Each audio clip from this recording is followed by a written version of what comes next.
crashing art. Let me feel panic, panic, panic. Onions head on rays now shine brighter than the stars. And if I receive 10,000 other stars like me, filling up the night sky will never be lonely. Take me up where I can feel the zero gravity. Come on, come and be free. Come on, come and see.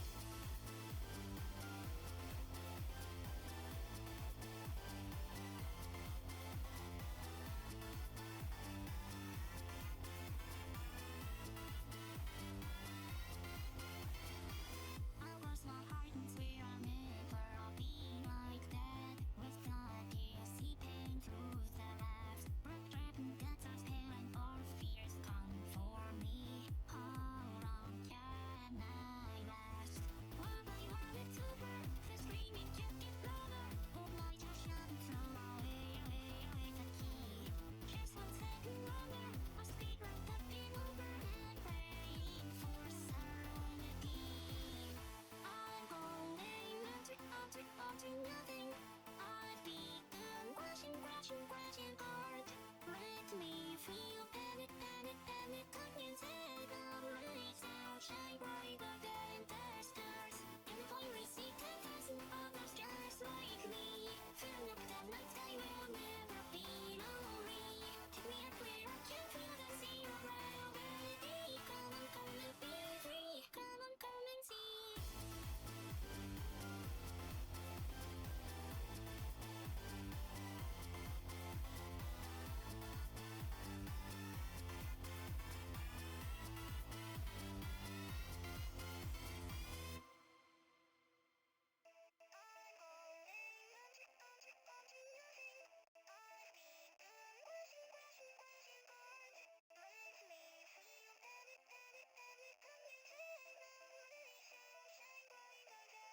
Stars, and if I receive 10,000 other stars like me, filling up the night sky will never be lonely. Take me up where I can feel the zero gravity. Come on, come and be free. Come on, come and see.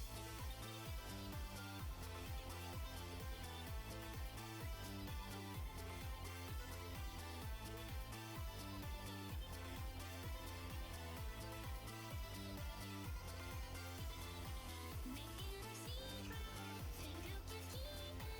I'm never curious, I'll never be the secrets make us surprise. Staring at the don't let you know. I'll take a bite before I fall.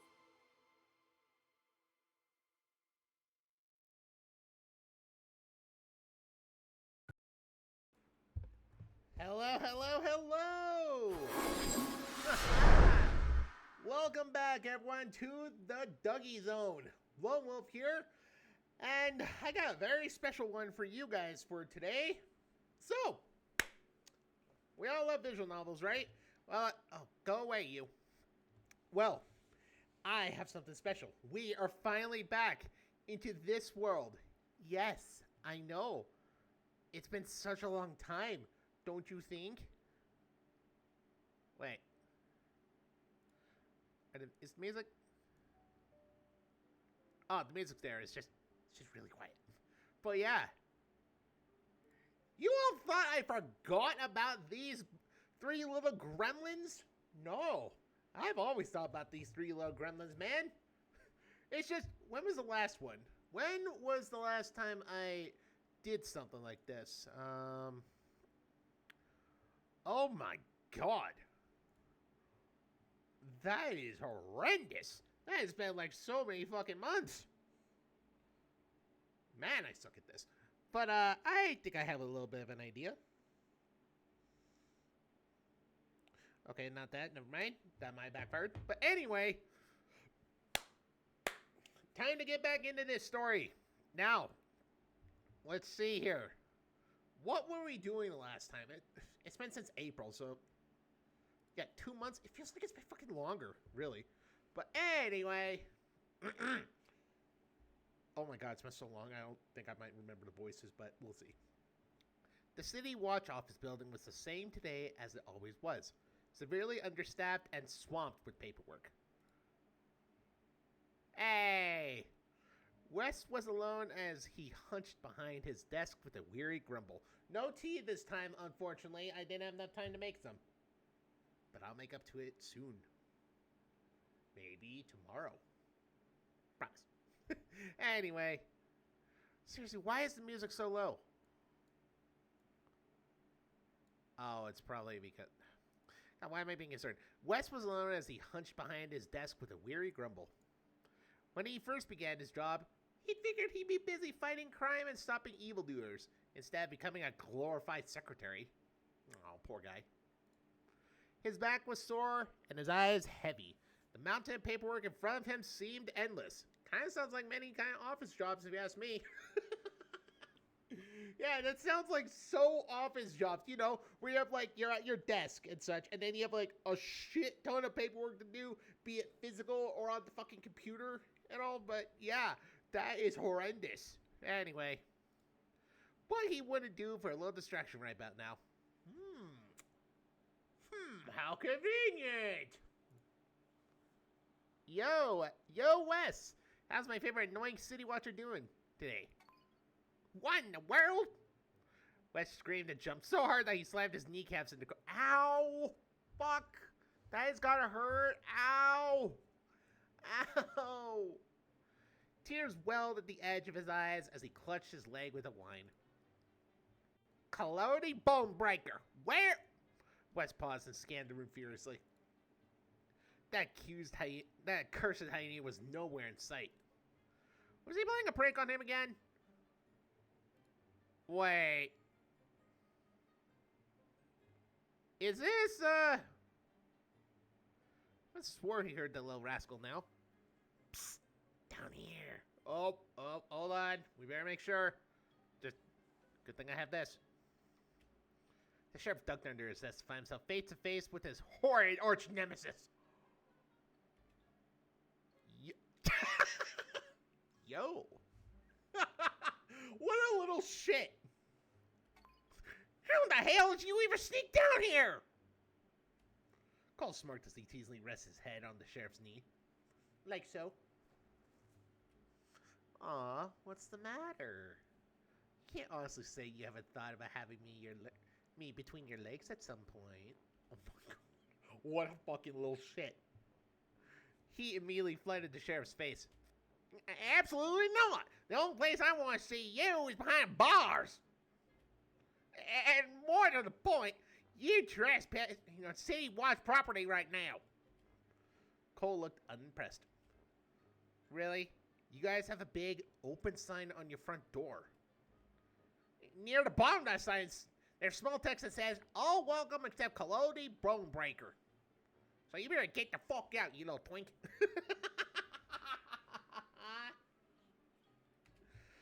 He squinted. Oh, I guess you're right. When did you have that? I never noticed it the last dozen times I sneaked in here. Wes crossed his arms and tried to look his best to look intimidating. Enough of this chit-chat, Clody. What are you doing here? All his attempts to look tough melted away after a moment he felt... Excuse me. Cole's fingers danced teasingly around his inner thigh. Ooh. Wes sat frozen, face burning red. He could only watch Cole smirk as the little rascal pulled himself up and sat snuggling on his nap. The fucking tease. God damn it, Cole. Oh my god. I remember now. You were such a fucking tease. Ugh. Wes shriveled at the sensation of cold warmth rubbed against his pants. Oh jeez. His heart hammered against his chest in the mixture of horror, panic, and slight arousal. All things that the sheriff of the city watch should not be feeling right now. I noticed that you haven't tried to rest me all day and got a little worried. And so I dropped by for a visit. Wouldn't want to deprive you of my company. Cole's low voice. Cole's low voice was a low purr that sent tingles up West's spine. Get the hell out, Bonebreaker! I've got work to do! You can't honestly say that any of your work is more fun than trying to catch me. I'm the funniest part of your job. Fuck, I remember that! Oh my god, his sus face! Cole scanned the small mountain of paperwork on the desk. Oh my god, that's fucking low. That seems better. Holy crap. Oh, Cole scanned that mountain. Firefly Festival safety regulations, brawling tournament precautions, mysterious fainting phenomenon, blah blah blah. I wouldn't expect a miscreant like you to appreciate the work that goes on around here. We're utterly swamped thanks to the festival tomorrow. Wes huffed and began shuffling his papers back in order. He noticed we made no effort to push Cole off his lap. Oh my god. Only because he's luring Cole into false sense of security. Aha! He tricked the little guy. Or did he? Obviously. Sure, he's been alone in his office all day, but he wasn't lonely. Or was he? That would be ridiculous. Or is it? The city watches increasing the amount of safety precautions this year in order to make the festival perfectly safe for once. All the streets will be lit pillars of arcane crystals instead of lanterns. Hopefully drunk hoodlums wouldn't be knocking them over and starting fires like they did last year. We're also using illusion magic to substitute the usual festival fireworks so no one's home gets burned down again. And the brawling tournament? Ugh, don't even get me started. All participants' weapons will be coaxed with a special wax that blunts any blades and edges. The goal is to reduce the number of toes and fingers lost by at least 50%. Paying for healers to reattach limbs has been eating into our expenses. Surprisingly, Cole watched him organize his list with interest. He's still doing this shit. I smell bullshit. I fucking love that face. Wes would never admit it out loud, but it felt nice to rant about work to someone who would listen. The hyena leaned over and plucked one of the papers from the pile. What's this about a fainting phenomenon? Wes groaned and slumped down in the chair. Oh, that. Ever since preparations began for the Firefly Festival, there have been reports of people randomly passing out in the streets in broad daylight. People of all ages, mostly commoners, would kneel over or lay exhausted for no reason. It was as though they just got the life drained out of them. Luckily, it doesn't seem too serious. Most of the victims made a full recovery after a day of rest. Still, we haven't been able to find the source of these faintings. It's making people nervous. Wes sighed and rubbed his temples weirdly. Oh fuck, I remember that! Oh my god! Oh, it's fucking all coming back to me. He still had so much work ahead of him.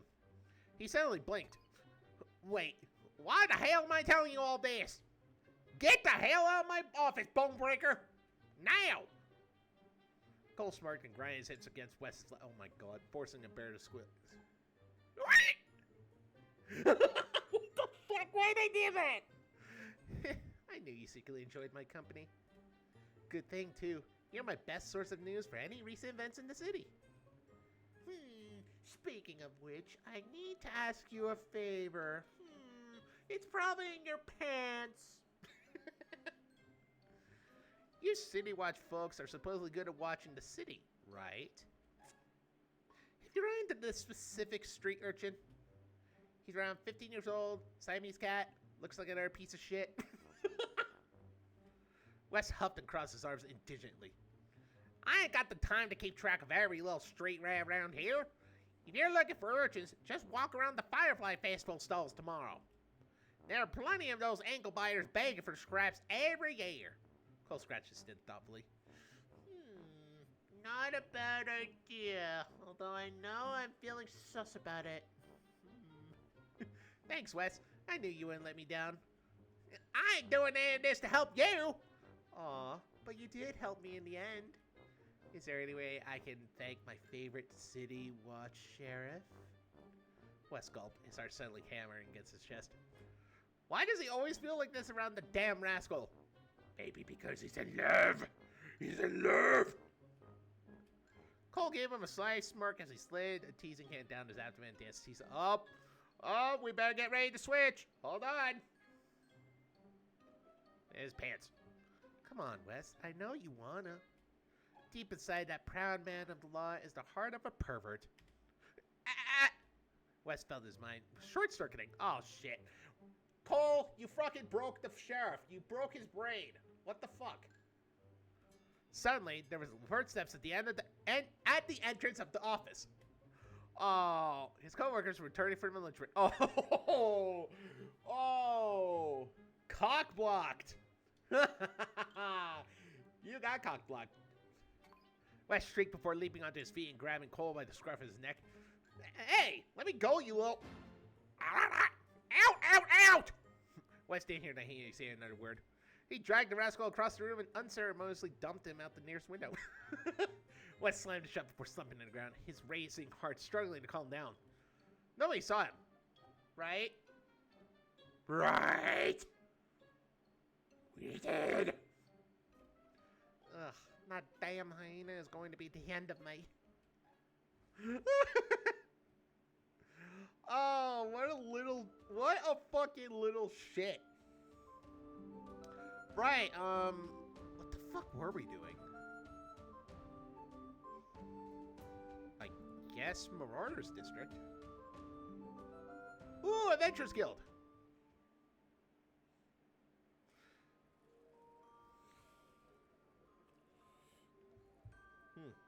The Adventuring Guild was even more busy than usual as Cole, Sid, and Artemi shoved their way through the entrance.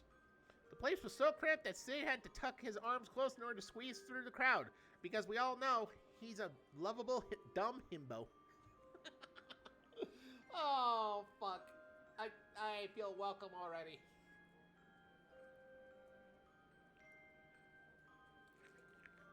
I made myself some curry. Gosh, I make some mean fucking curry.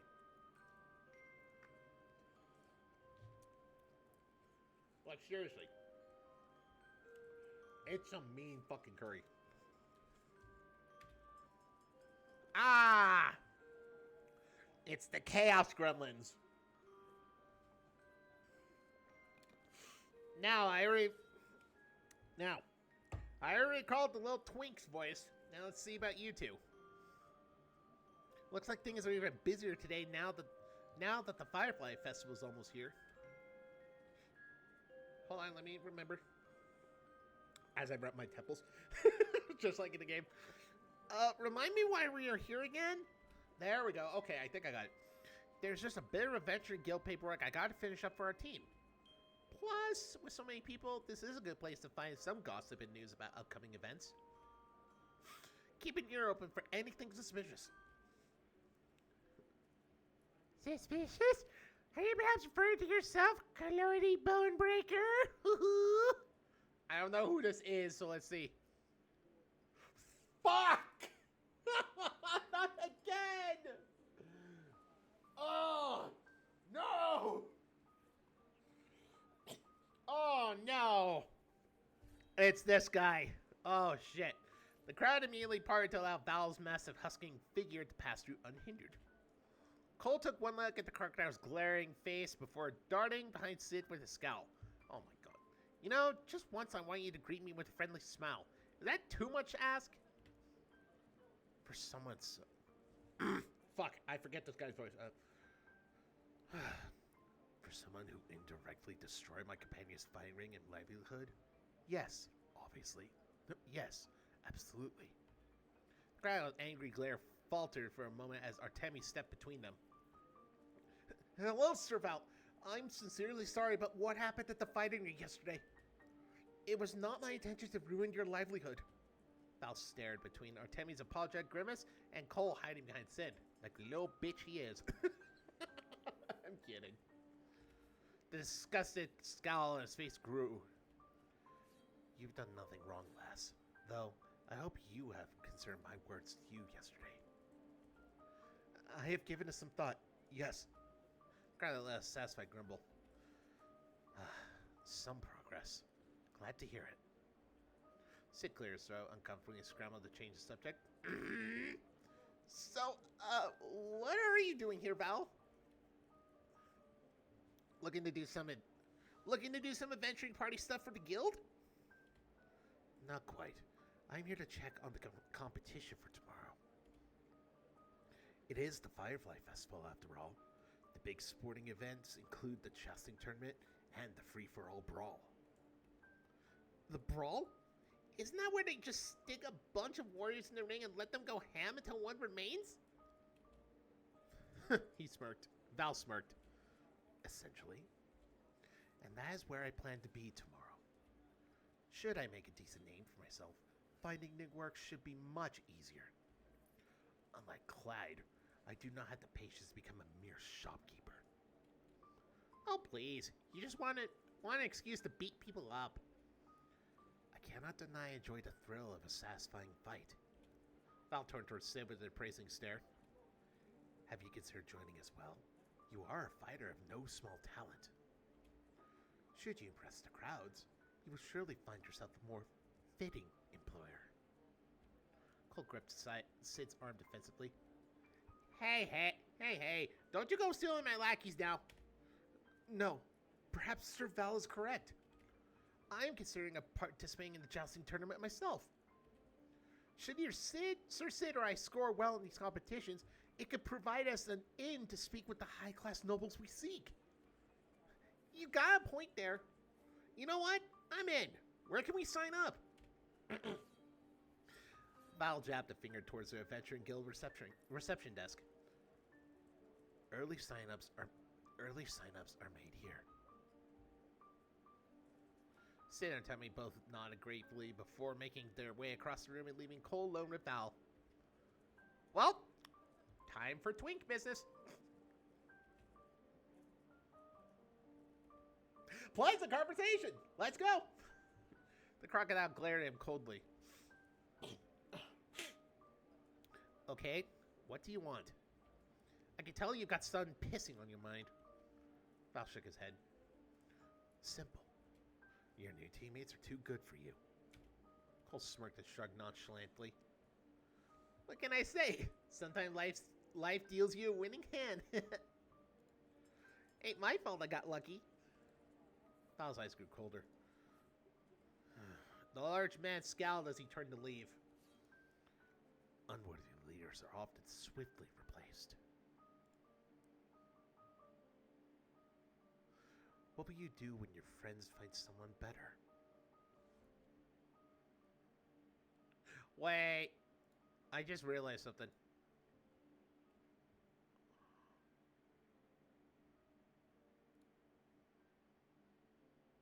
Oh, the mouse icon does not appear. Wow. Wait a minute, what the fuck? Well, how the fuck do I get out of this?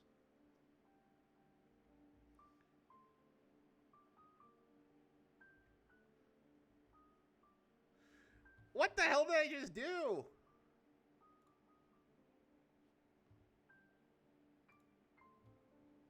That is freaky. I'll have to figure that out. So, in the meantime... Oh, this is how...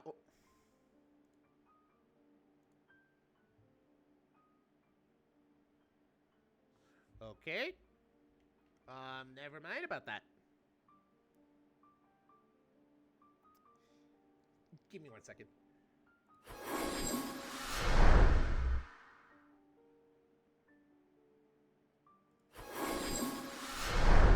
Well, it's gonna have to be like this for a bit, so I'm just gonna...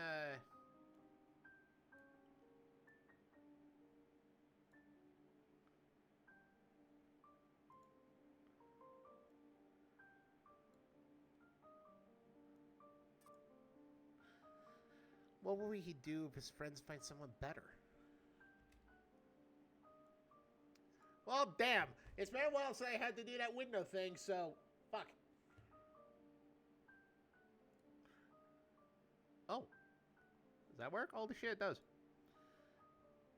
He'll be fine on his own, even if they left him. Of course. It won't change much at all. But still. Val's words got under his skin more than he cared to admit.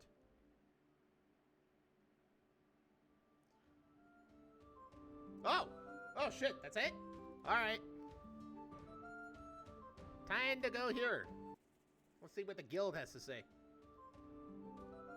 Oh, whoa! Oh boy! That's not gonna happen. Although if we have to get info, we might have to. Library? Wait. This place has a library? The rambling sound drunk mercenary slowly faded away as Cole led his new teammates down a quiet hallway.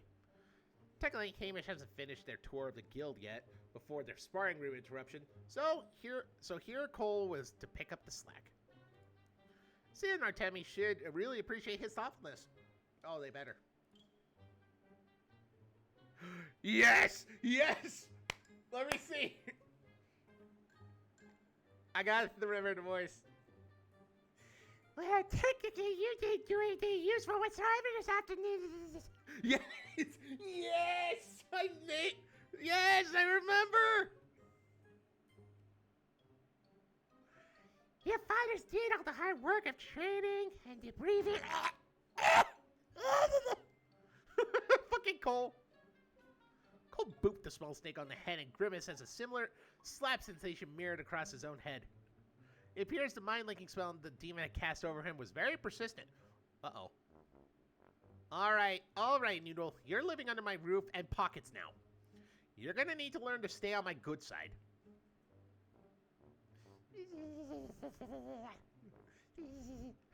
You dare threaten me, puny mortal?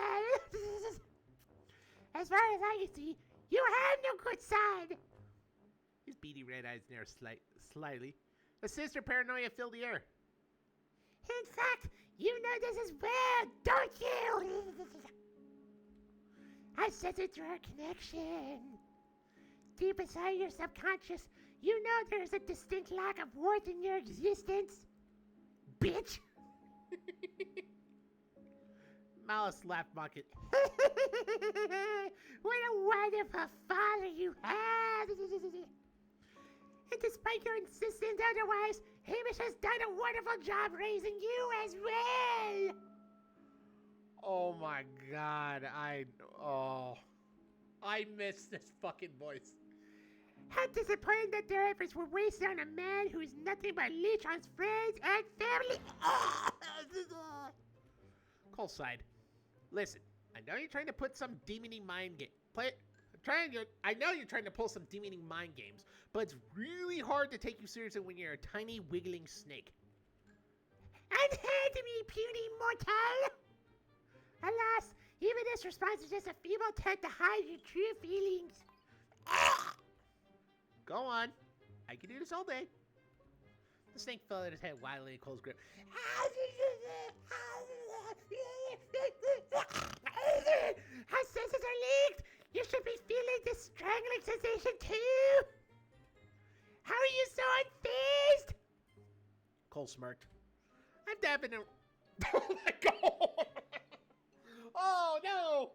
I've dabbled in erotic asphyxiation here and there. This is nothing to... Oh my god! Why? Shiro, why? Curses! My one bargaining chip! Someone behind him loudly cleared their throat. Cole glanced back to see Artemi and Sid stand by, awkwardly watching them. Oh my god, little noodle! I hate to interrupt an intimate moment between Master and Familiar, but didn't you say you were going to show us the rest of the guild? Oh, right, the tour. I did say that, didn't I? Cole stuffed the screaming noodle back into his pocket before waving his hands theatrically. No! You little shit! I'm gonna bite your dick off in your sleep. Puny mortal. Yeah, thematically. Allow me to show you my favorite room in the Bone Breaker Mercenary Guild, besides the supply closets. Ooh. Ta-da! What is it? Whoa! Cole swung an open and uncharacteristically handsome set of doors for a large, cozy library. Holy shit! This place has a fucking library? Shelves lined the walls and books filled every corner of the room.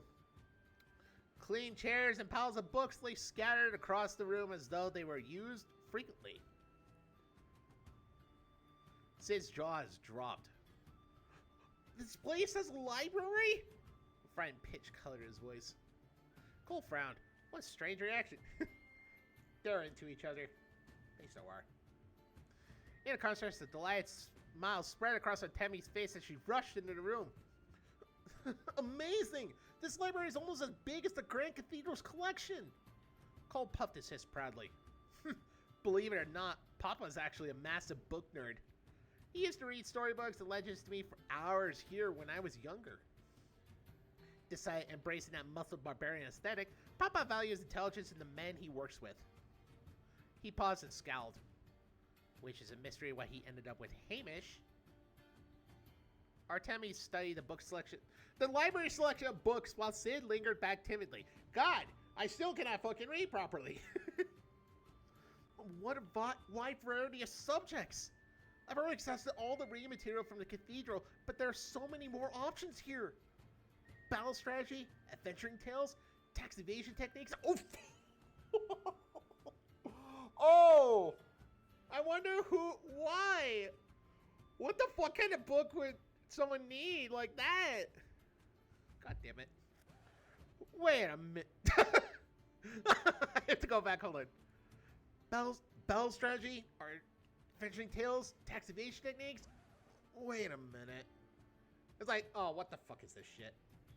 By the time he squinted in nearby hardcover suspiciously, as Cole hastily snapped his fingers. The title read tax filing based. I swear that title was different just a moment ago. Cole coughed loudly. You're probably still tired from your sparring match and whatnot. Exhaustion can make you see things. I suppose you're right. Artemi tore her gaze from tax evasion 101 and towards the rest of the library with excitement. Would it be alright if I continue pursuing your book selection on my own? I am excited to see what kind of stories I can find here. Cole shrugged. Sure, go wild. Stay out of the shelves in the back corner, though. You're not really fit to read them. Artemi glanced at the area Cole's gestured towards. A small sign was stuck on the shelf for adults only. Oh no. Oh, poor innocent Knight. Poor innocent Bean. She let an indignant huff. Why do you think so little of me, Cole? I am an adult. Clearly I should be allowed to read this material. Cole shrugged. Alright, sure. Go for it, Nighty. Oh, God. Oh, no. Oh, no. He watched Artemi nod smugly before disappearing into the back of the library. A snicker escaped his throat. Oh, why's the fucking mouse there? The little Artie is coming back, a changed woman. What kind of smut novel do you think she's gonna pick up? Cole blinked. He glanced behind him and caught sight of Sid lingering by the library entrance timidly. Aw, Sid, no, you special himbo! Dude, why are you acting so weird? This is a library, not a torture chamber. I'm not acting weird. Libraries just aren't my kind of thing. The badger hung his head low as he fidgeted with his shirt. Not sure how Morrow's gonna take that. I didn't know he was the bookish kind of guy. Cole snorted and gave Sid an encouraging pound on the shoulder. Or hip. He can barely reach half his height because he's such a fucking short little bitch. Relax, man. Papa's a chill guy. He's pretty happy to have you on board. A worried crease formed across Sid's brow as he continued staring down at his feet. I don't know. I didn't really impress him during our sparring match like Artemi did. I didn't make much of an impression at all. And Morrow said that the Bone Breakers only accept the best, right? What if I don't live up to his standards? Panic slowly soaks across Sid's face as he looked up at Cole pleadingly. Now you're telling me Morrow's a big book guy too? What if he finds out? Cole waved his hand dismissively. You're taking this too seriously. Way more seriously than Papa probably does. Line up, will ya? A mischievous grin spread across Cole's face. Speaking of lining up, remember yesterday when we were doing that delivery job? You mentioned that you sent Papa fan letters when you were younger. Well, I did some digging and... Sid's ears drooped in horror. Oh no, you did it! Cole pulled out 2 wrinkled letters from his belt with a grin. Nothing like some embarrassing writings from your younger self to break ice, eh? Oh, fucking hell, Cole. Let's see what you wrote. Whoa, wait! Don't look at those! Beautiful panic flooded Sid's voice as Cole flipped open one of the letters. A confused signs of meaning hung in the air. Sid's heart pounding against his chest as he watched Cole's eyes dart across the page, thinking, what the hell is that? What the fuck is this? The spelling and handwriting was utterly atrocious. It is like the meme, just like...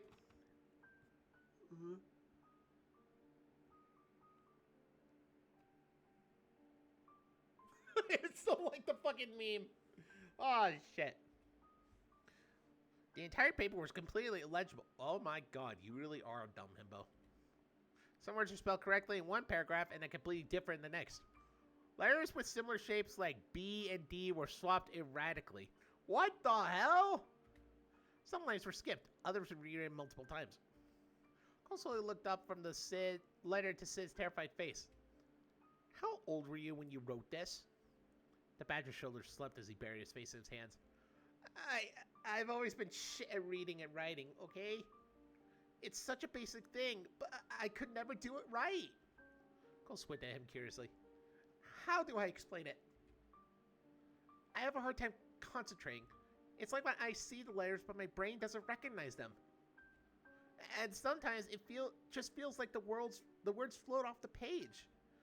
Mom and Dad even saved up a ton of money to send me to this prestigious school, well, prestigious for a commoner like me, so that I could get more help, but... Sid sighed with a grimace. All my teachers kind of gave up and said there was something wrong with me. Cole scowled. What? Please don't tell Morrow. I really look up to him. I don't want to find out I'm a dumb... And I don't want him to find out I'm a dumbass, too. No, not that. What the hell are those teachers thinking? They just called you an idiot and took your money? Sid scratched his head awkwardly. Well, my mom kind of broke into their offices and shattered a few of their windows after she found out. Good. Your mom made the right move. All your teachers sound like total hacks. Bird Mom is fucking badass. I love her. Well, they did their best to try and help me. I was given the same classes lessons as everyone else. I guess I'm just a little dumber than all the other students. Oh my god. Ow! Cole thumped him over the head with the nearby hardcover. At least he tried. Upon realizing he was too short to reach a badger's head, Cole lifted the book with mage hand and successfully smacked Sid across the face. Like so! Oh. Ow! Fuck! Ah, there we go. Ah, what was that for? The only stupid thing you did was believing the bullshit that your teachers told you. Let me ask you, how many people are there in the city of Axia? Sid rubbed his sore head. I think around 50,000? Yes, 50,000 goddamn people. Do you honestly think all 50,000 of them learn things the exact same way? Sid felt silent. I guess not. Of course not. It's not your fault that you learn things differently. You're not stupid, and there's nothing wrong with you. Maybe you're just more of a visual learner or something. Oh my god. Your teachers were just too goddamn lazy to teach you in a way that's effective for you. Sid let out a quiet chuckle. The way Cole began fuming over his past teachers made Sid a little nervous, but he'd be hard-pressed to deny that was a little reassuring. That wasn't a little reassuring. Hey, there's no need to get so worked up. That all happened a long time ago. Shut up. I'm allowed to get pissy here.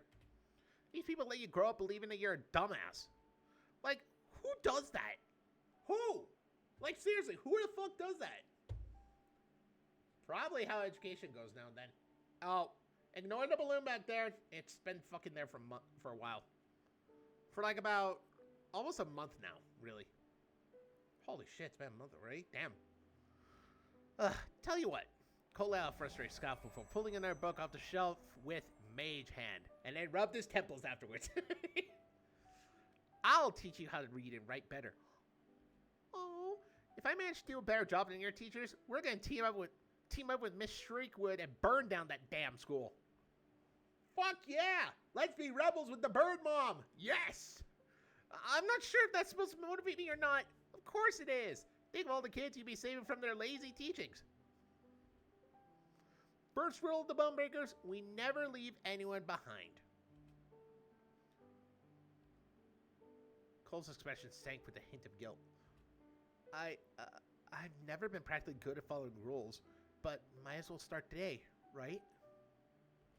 He cleared his throat loudly and plopped on the floor of the library. The hyena patted the spot next to him as an invitation while he flipped open a book. Come on, you want to learn or not? Sid fidgeted with the hem of his tunic self-consciously. I don't know if I'm worth all this effort. Cole puffed his cheeks furiously as he jammed a forceful finger in the spot next to him. All pouty and shit. Sit down and read the damn book. All right. What kind of book are we reading?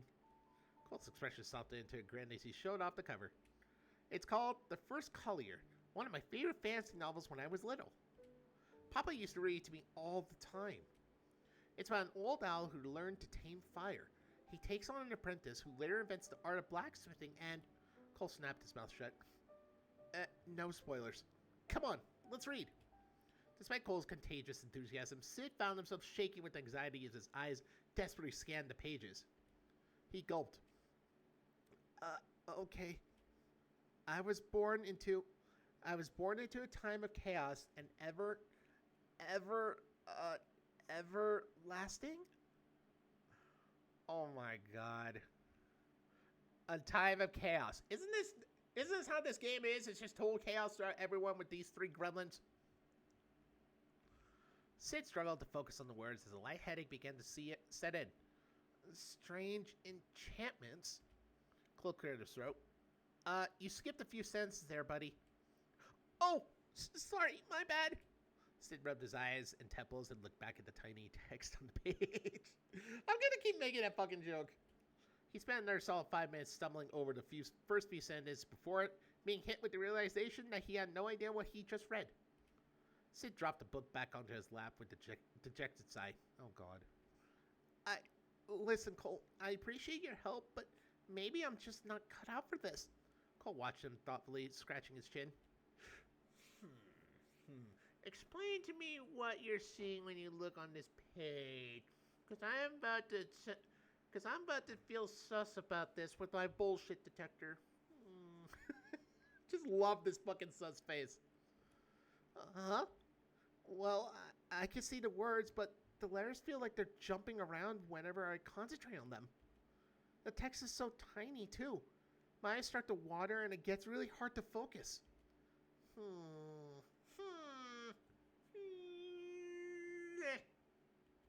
Tell you what. Sid yelped as he felt Cole climb over his leg and sat snugly between his legs. Oh! The small hand held the book in one hand, observing it for several moments before snapping his fingers. Oh my god. What the hell? Wait, did I? Hold on.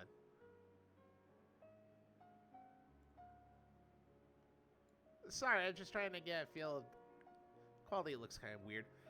Sid gasped as the words glowed and literally slid off the page of the book. Colorful wisps of illusion magic wove itself into the air as illustrations came to life in front of him. How big do you want the text? Is this good? I can make the handwriting less wavy too, if that helps. Yeah, this is a lot better. Sid cleared his throat and stared at the glowing letters in front of him. Times are different now than they were when I was young. Cole's fingers danced with more illusion magic. Like so. As Sid read aloud, each line of text slid upwards to reveal the next in large, bold lettering. When he got to the part in the story where the protagonist encountered his first forest fire, the illusions danced to life to illustrate a sea of trees in flame. Oh my god, this is adorable! Oh, I love this! Bonding moment. All his timid insecurities were forgotten as Sid became entrapped in the novel for the first time in his life. Out of the corner of his eye, he saw Cole watch him with a satisfied smile as he pulled more illusions to accompany the tale. Sid's heart trembled as he allowed himself this tiny bit of pride and joy. Ooh. Their reading session went on for what felt like hours. Sid read and read until his voice became hoarse, but he wanted to keep going. At some point, Cole's illustrations began to flicker with fatigue as they were forced to stop for the day. Before they left the library, Sid... Hold on for a minute. That looked a bit... It was very weird. Something just, like, looked a bit odd. Huh. Probably must have seen shit. I thought that was, like, blurred. Oh well. Before they left the library, Sid pulled his friend into a firm and grateful hug. Wait, just a hug? Not a hug and a kiss? Damn it.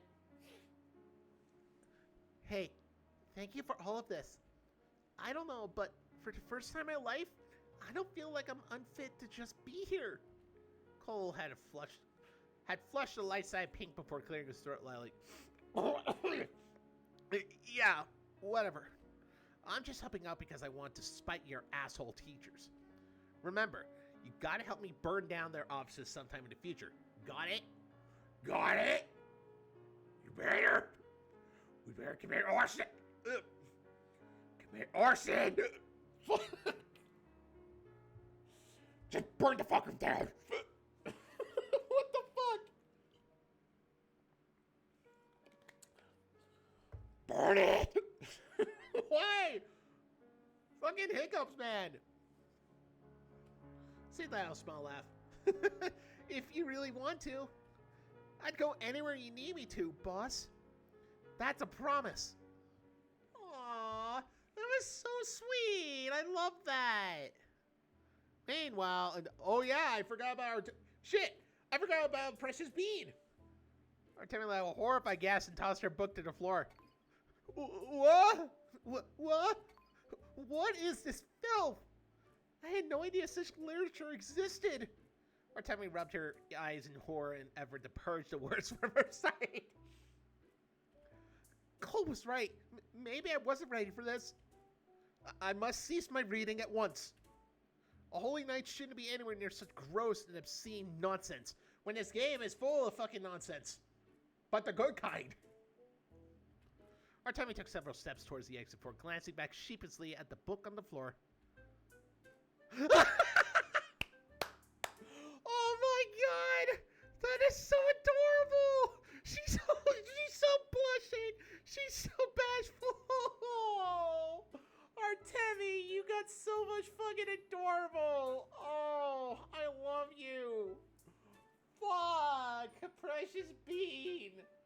God damn it! Hold on, I just want to go back and see... Back sheepishly before... Oh, fuck! Oh... What's going on? She gulped and shook her head furiously. No, what am I thinking? This is an absolute embarrassment to the name of the creators chosen. Artemia's face flushed as he gingerly put... Oh no! But the story was just starting to get good. Oh no! It would be a shame to stop right now.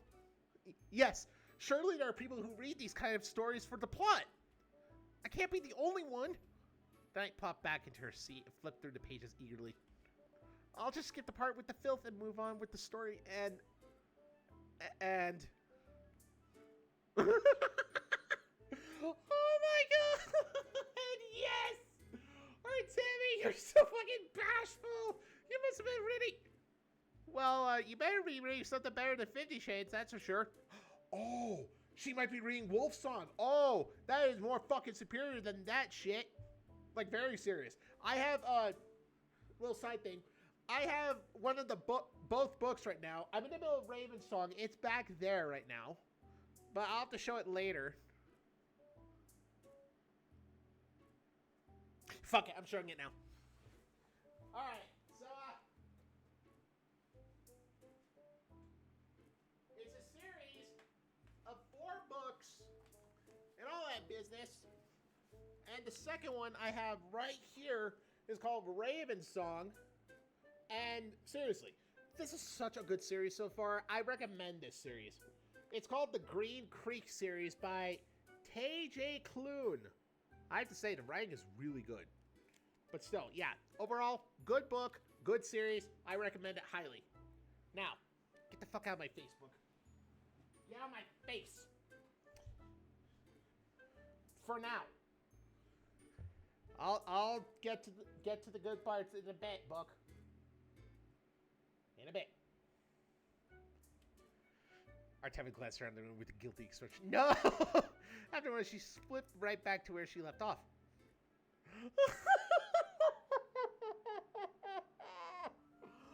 Oh my god. What? There's more? Well, they are in the library, but still, that fucking section was great. Am I able to, like... Oh, that was fucking amazing. So fucking bashful. The Bonebreaker library was quiet as Cold slipped towards the second most visited section. Battle tactics. The first most visited section was the smut novel area, obviously. Where Artemi is stuck in. As Cole rummaged through the section of strategy books, he felt Malice wiggle his way out of his bucket and slid up onto his shoulder. Uh-oh. Puny mortal, why are we back in this dingy library? We should be out exploring the wonders of the material plane, not cooped up with a bunch of dusty books. Wow, you really are a spoiled tourist. Cole plucked a heavy-looking book titled Class Details, The Player's Handbook 5th Edition. Ah, D&D reference! And flipped it open as he plopped onto the floor. Now that I got my own little adventuring party, we're probably going to run into some dangerous folk in the future.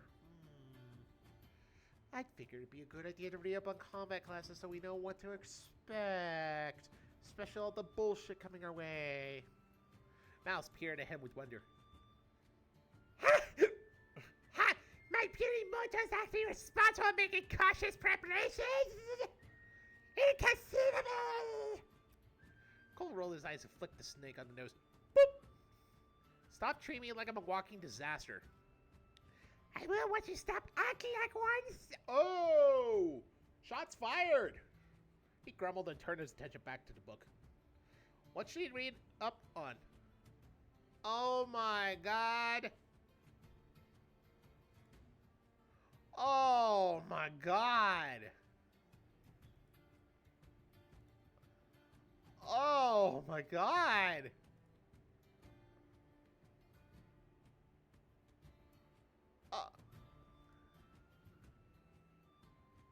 Let's just go over the specific ones.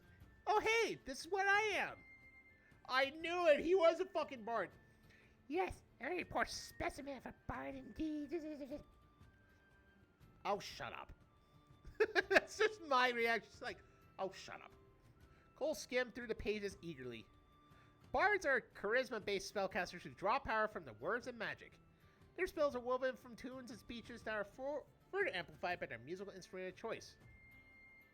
Hey, I've never seen you cast spells using your lute before. He makes a good point. I haven't seen that either. Why is that, Cole? Cole stiffened and shrugged his shoulders defensively. I'm still new at this whole magic-y business, you know?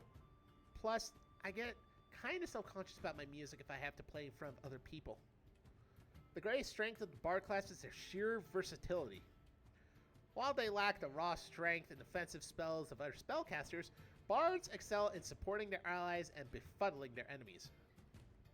Many of their spells ensnare the senses through charm and illusion with a subtle touch that other classes simply do not possess.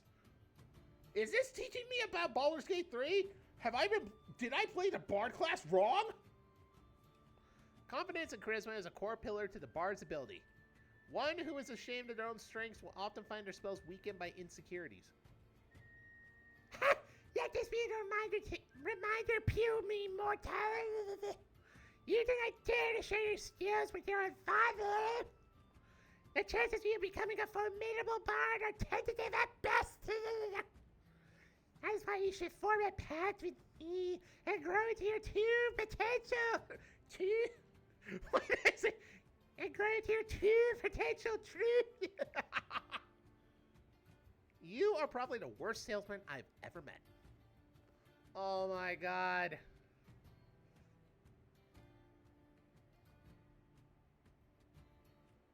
What am I gonna do? This is so much.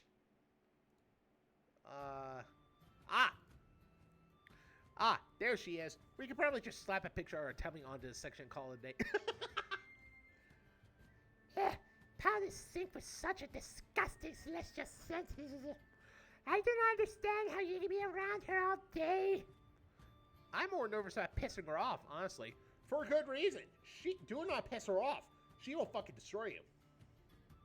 Cole sighed and flipped through the pages. Righteousness and justice are the core paladin's virtues. As guardians against the evils of the world, they draw arcane power from their oaths and devotion to undo their opponents. While paladins are trained in the basics of armed combat, their true potential lies in their magical prowess. They hold the ability to heal the wounded, smite the cruel, and defend the innocent from those who wish to harm them. Did I seriously play that game wrong? Cole glanced up at Malice suspiciously. Wait, shouldn't Artemia have sensed your divinity powers by now? Sus.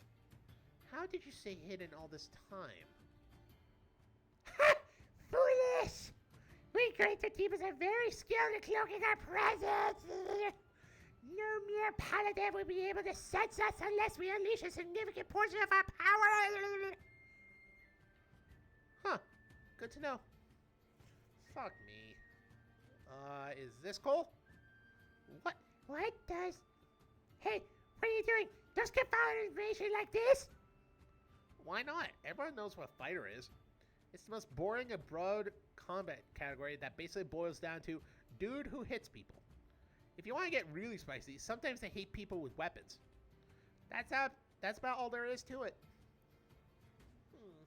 I think a rookie like Sid would fall into this category purely because he knows nothing specific about fighting.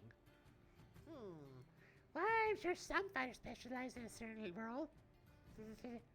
Yeah, but there's no one defining feature.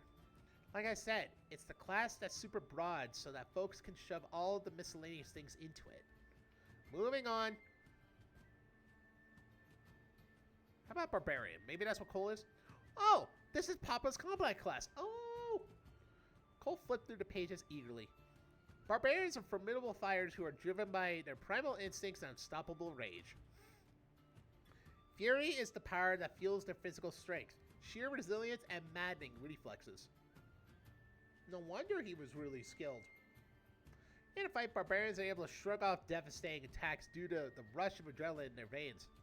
Furthermore, this battle-drunken rage renders them incredibly resistant to most mind-controlling and charming effects by mages. Out of all the combat classes, the barbarian outshines them in all in brute strength. What is the matter, puny mortal? I was expecting you to prowl on about how impressive your father is. Oh, I was just wondering, what kind of stuff does Papa get mad about when he fights? I don't think I've ever seen him genuinely angry before. I heard that many barbarians draw upon a painful memory to incite the rage they require. Perhaps your father experienced some great injustice in his life that he uses to fuel his strength? Maybe. Papa never likes talking about his time before the Bonebreakers, though. Oh my god, there's so many.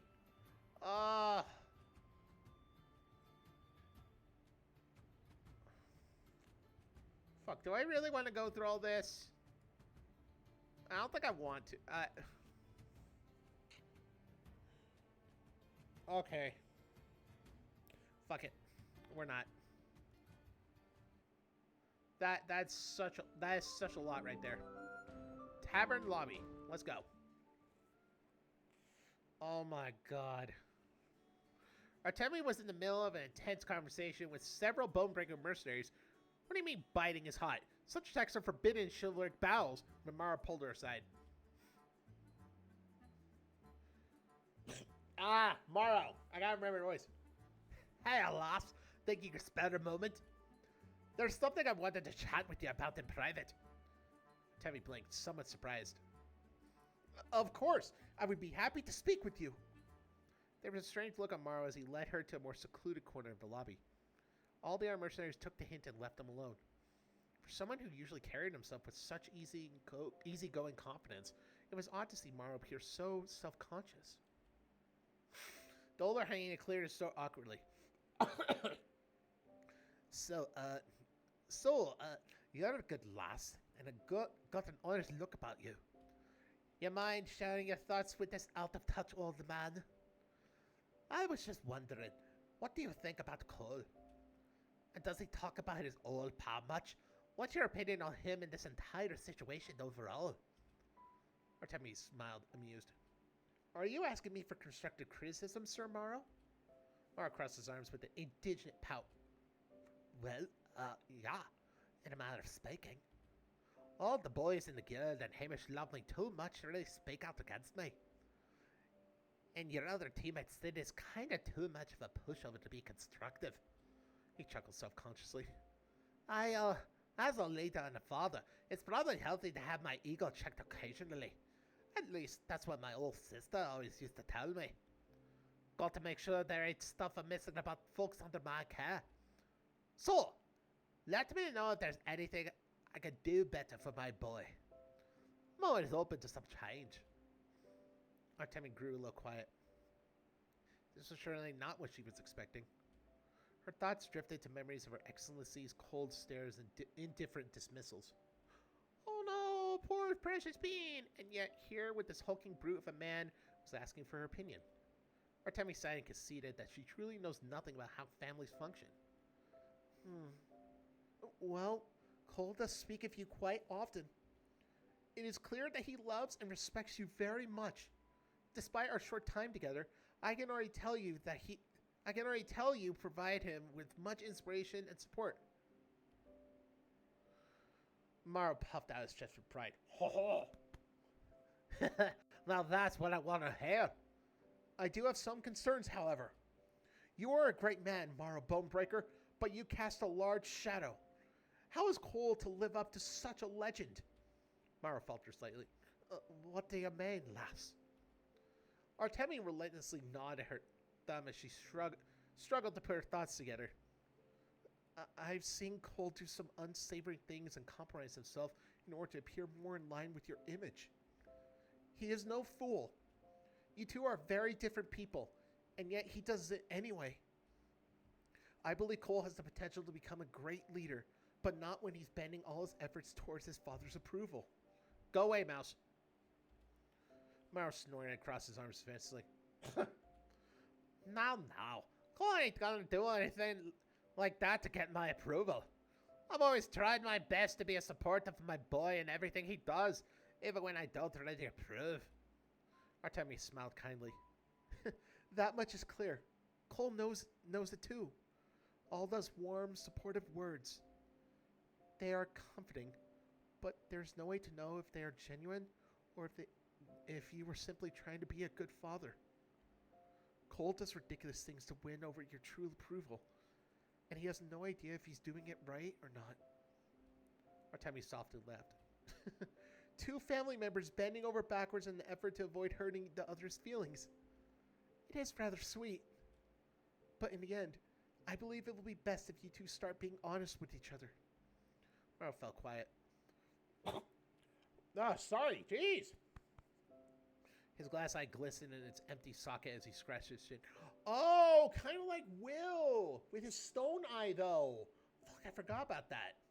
I don't really like. Will's not my. Fuck it. That's a different discussion. That gives me a bit to think about. Thank you, lass.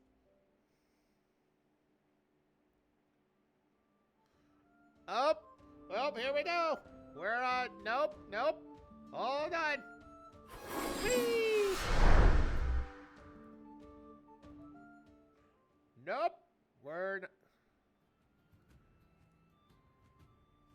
technically, Sid never received the full Bonebreaker Guild / Tavern Tour experience that he was getting the leaving daylights being out of him while Hamish showed everyone around.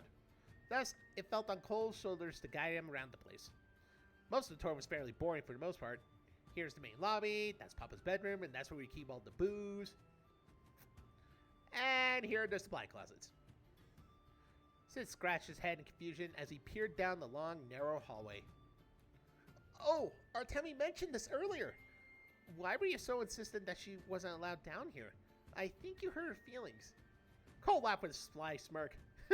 Listen, it was for her own good.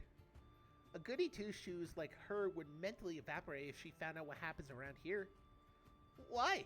Isn't this just a supply closet? He was interrupted by some weird noises from one of the closets, followed by silence. Sid's eyes widened to the size of dinner plates as realization slowly dawned on him. Oh, okay, yeah, that makes sense. Sid shook his head fiercely as though it ward off the flush of red across his face. Wait, so do the Bonebreakers come down here to do it on a regular basis? I don't see any ladies in the guild so far. Cole sniggered at the Badger's quickly deteriorating composure. Oh no, you're breaking his brain, Cole. Stop it. That's not a problem since I'm pretty sure all the guys here are into dudes. Wait, everyone here's gay? And you're all open and comfortable with that? Cole clapped on Sid on the shoulder with a grin. You gotta live your truth, my man. If you like dudes, you like dudes. There's no shame in that. Life's too short for guilty pleasures. Enjoy it to the fullest. And if someone is giving you trouble, Papa will personally give them a very persuasive conversation for you. Guild policy. Sid spluttered and shoveled nervously. That's really nice of Morrow. Not that I need it or anything. Despite his words, Sid spared curious glances down the supply closet hallways. I can't imagine being so open about this kind of thing. How did this workplace tradition even start? When you're around scantily clad and risque men all day, this is pretty much inevitable. When we return from long mission jobs, a lot of the Bonebreakers come here to lessen off some steam. Papa encourages it too. Say it's good for morale and team cohesion. I guess I can see the benefits. I've seen some of the guys just be all raggedy and noisy one time or another. We heard it so much that it even was right in the lobby. But Hamish was a killjoy, said it was rude to guests and visitors, so now it's all restricted to supply closets and bath instead. Oh my god, they have a bath? Cole gave a mournful sigh. Things used to be so fun. It sounded like you guys still get plenty of fun? A pink flush filled Sid's faces and their gleeful sound echoed from within a supply closet. Cole smirked. Speaking of fun, you're an official Bonebreaker now. You're free to try our little team building exercises too. If you're ever feeling stressed, just ask one of the guys in the tavern. I'm sure they'll be happy to help you out. Heck, some of them were eyeing you already. Sid spluttered furiously. I couldn't possibly... That's probably a bad idea. I'm probably not even very good. I mean, I don't have any experience with guys. Or anyone for that matter. Shh. It's not about being good. It's about having a good time relaxing with your bros. This could be a good chance for you to build up some confidence. Heavens knows you need it. Maybe? But I don't even know if I like guys. A slight grin spread across Cole's face. Well, you never know for sure unless you try. Right? Huh? As Cole leaned forward with a wink, Sid stumbled backwards, his face growing steadily redder. It was almost hilarious that a tiny guy like Cole could pin a giant like Sid against the wall with a suave grin. And we're going to stop there. I'm just not going to say anything.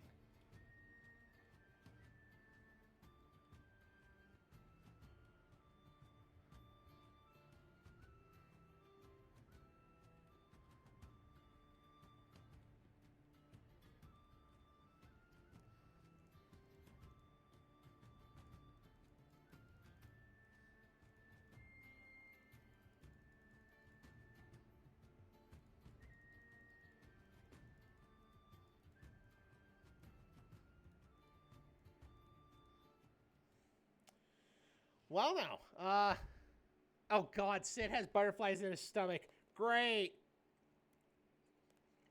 Just great.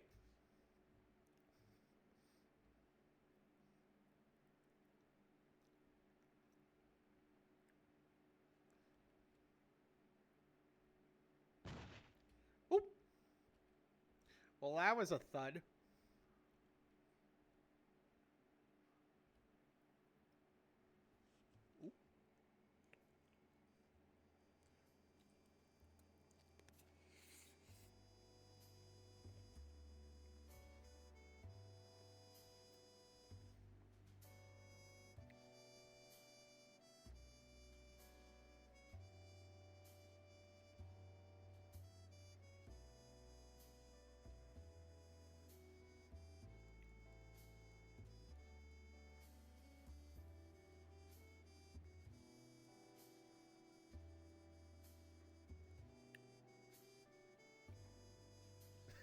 My God, that's just adorable.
Poor Sid, he has like a oh fuck expression.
Alright, we're back. I swear to God, they are so gonna fucking get together. Oh, goody. Get home and get some rest. Yes, I will. Night had descended upon Axia by the time Cole finally returned to the Bonebreaker Guild building / tavern. Sid and Artemi had said their goodbyes and departed to their respective homes after a long day of scurrying about the city. It had been an eventful day. Go away, mouse. But now was the time to rest upon the Firefly Festival tomorrow. Cole yawned lazily as he pushed through the heavy doors of his home, only to be met with a mostly empty tavern. How odd. Where did everyone go? The boys are usually a hoot at this time of night. They're out on the job tonight. I hear the villagers hired us for bodyguard duty as they set up for the festival tomorrow. There have been a few cases of folks fainting out the blue, so paranoia and safety have been upped lately. Oh, there was a thump from behind the bar as Mara poked his head up with a grin. Shockingly, the large lady was wiping down tables and cleaning up messes instead of causing them. Whoa, that is new. You're actually doing chores around here? Did Hamish threaten to kick you out of bed and make you sleep on the couch again? Oh, just like any other couple, you threaten to do that and such. Like when you get pissed off at your significant other, I have to move myself because this is fucking weird. You get pissed off at your significant other, you cannot like piss them off, because if you do, you get kicked out of bed and you just sleep on the couch. It's punishment for just fucking. It's basically fuck around and find out, or poke the bear and find out. But that is a damn good quote. Hey now, I'm just being helpful out of love for my beautiful Hammy. No threats needed. Though he's been glaring at me a lot more today. I think he's still pissed about the broken door frame. Mark cleared her throat loudly and stuffed the clean towel behind the bar. Anyways, there's something I've been meaning to talk to you about, son. Care to sit down and have a chat with your old man? Cole blinked. Oh, sure. Everything okay? You look kind of nervous, Papa. Me? Nervous? Me? Nervous? Does your old man seem like the kind of guy who gets nervous about anything? Cole slowly sat down the bar with a concerned frown. Despite his father's wide grin, there was a sullen tone to his voice, and he had a habit of turning the side of his head with a glass eye towards someone when he wanted to hide something. Mara let a few more half-hearted chuckles before a quiet gloom fell over. For the first time in his life, his father indeed looked somewhat nervous. Well, there was a conversation we should. This was a conversation we should have had forever ago, but better late than never, eh? Cole watched as Mara reached over to pour him a drink. It was hot tea. Oh my god! Fuck! I wish I had some tea right now. This would have been a perfect fucking situation to drink it. But all I got is this, clearly Canadian shit right here. Wild cherry and all that business, so it'll have to fucking do. Well, now he knew that something was wrong. A cozy silence filled the room. Mao drinks his tea quietly, but it was plain to see that countless thoughts were stewing in his mind.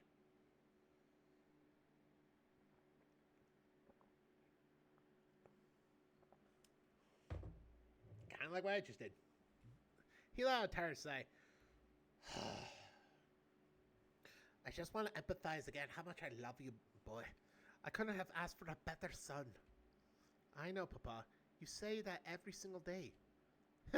Well, that's true. Words can never describe how proud I am to have you as my son. Mara paused and took another sip of tea.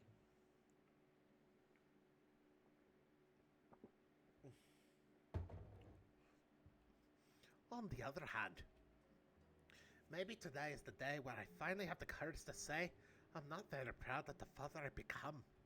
Oh, wait, what? Cole gawked at him incredulously. But why? You're the best father anyone could possibly ask for. You're like the coolest guy in general. Why would you ever think? Mario calmly held up his hand. Cole grew quiet. I'm happy you think so, but that's just the thing, ain't it? I'm the fun dad, the jokester.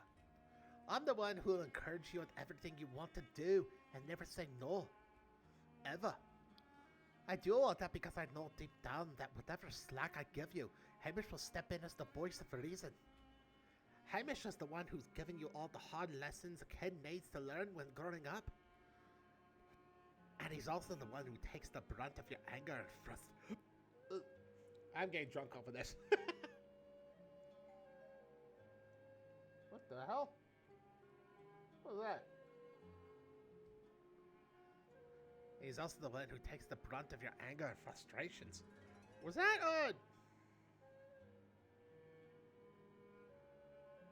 I think it was.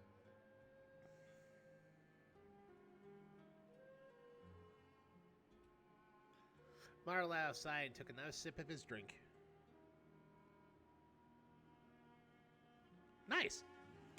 Package of mine just got delivered, but I'm not gonna say what it is yet. Another sip of tea.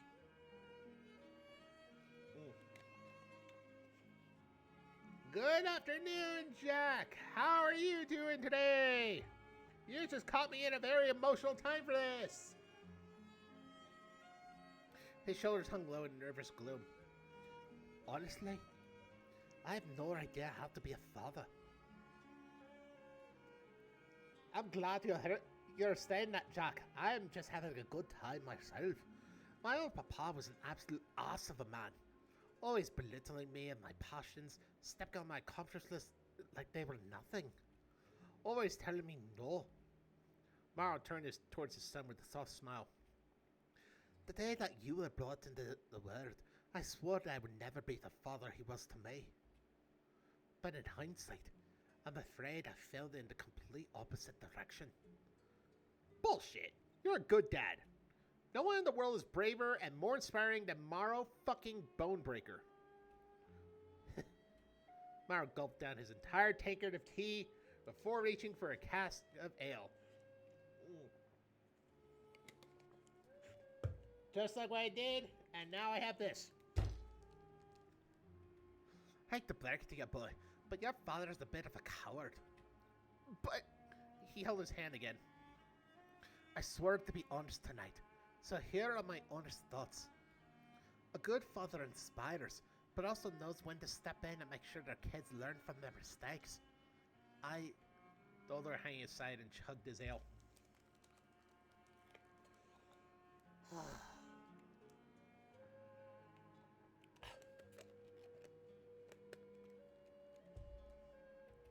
I encourage and support you at every turn because I see the bitterness you send Hamish every day and imagine the day you turn that bitterness towards me.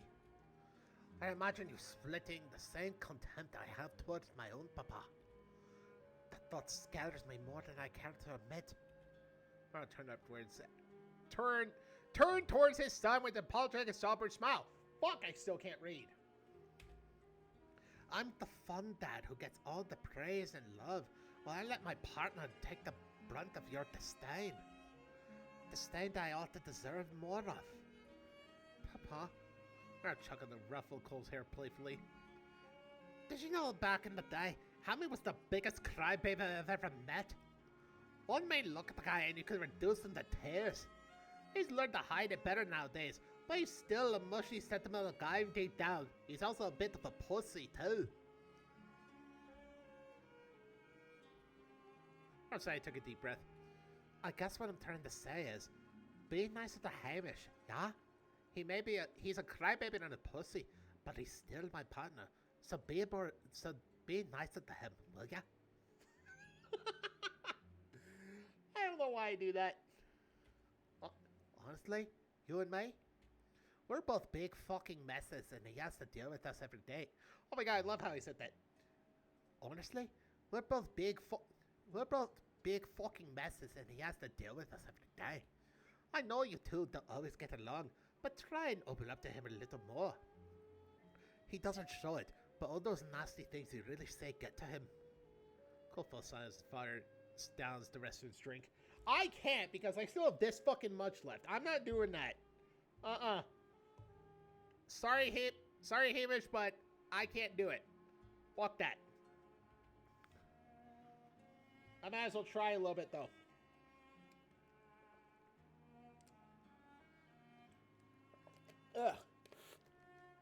Got it. Oh my god. Oh, that was a bit too much. Oh, my stomach.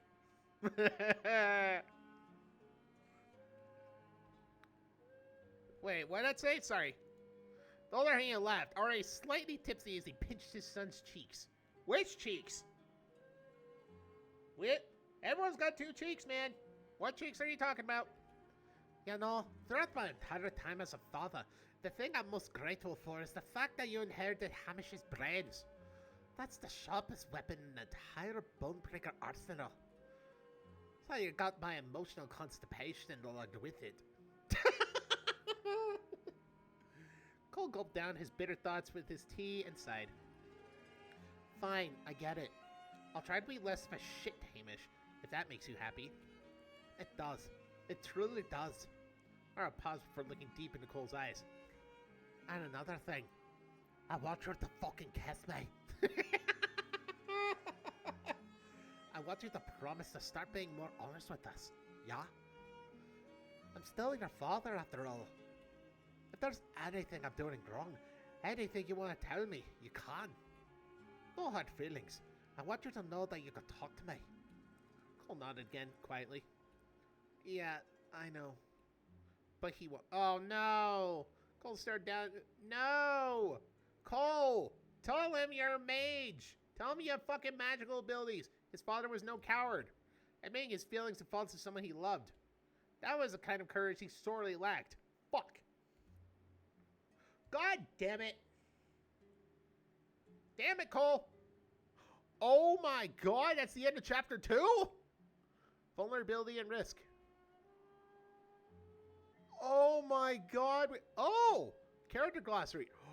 No! Alright! Haha!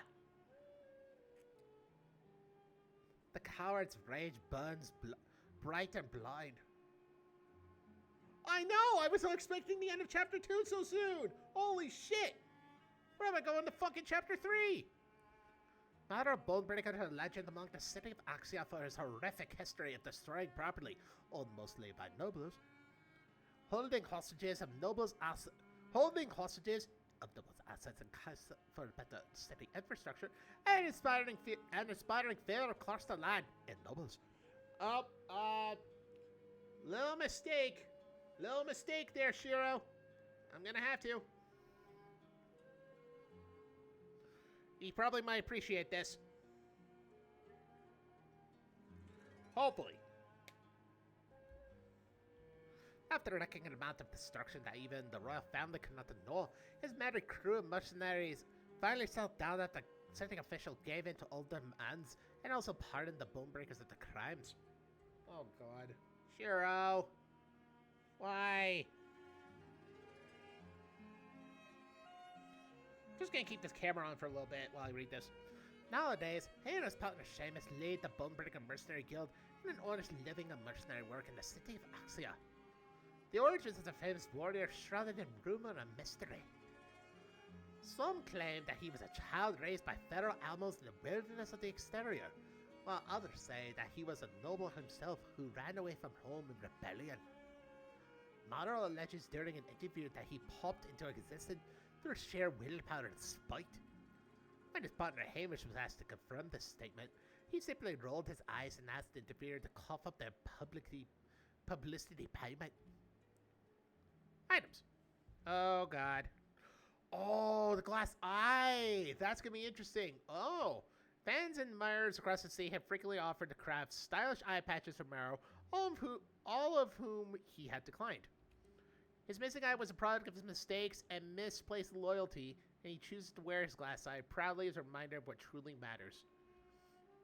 Upon close examination, scar tissue around his eye indicate that the injury was caused by a magical source. Huh! Interesting. So maybe that's why he does not like mages and other stuff like that, like magic. Huh. It's interesting. Vox Soror. Distinguished weapon, Maro Bonebreaker. This great axe sports a massive blade that shimmers as dark as midnight. Crafted by the disgraced blacksmith Clyde Bessemer. Oh, poor Clyde. This axe features the finest and sharpest Damascus steel in the land and possesses the ability to neutralize magic at the slightest touch.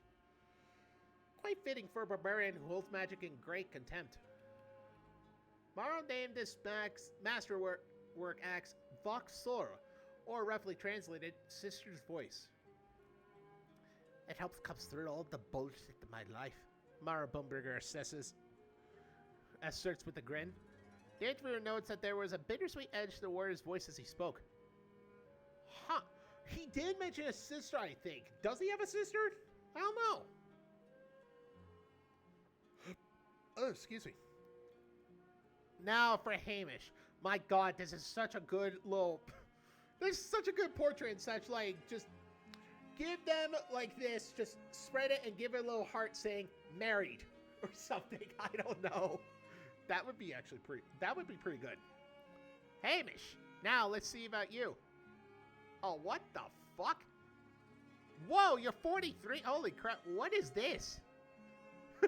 Mercenary turret. Husband, professional cutie, a beast in bed, a big meanie. Mara Bumberger is no longer allowed to access the file drawer. Oh no! You little turd.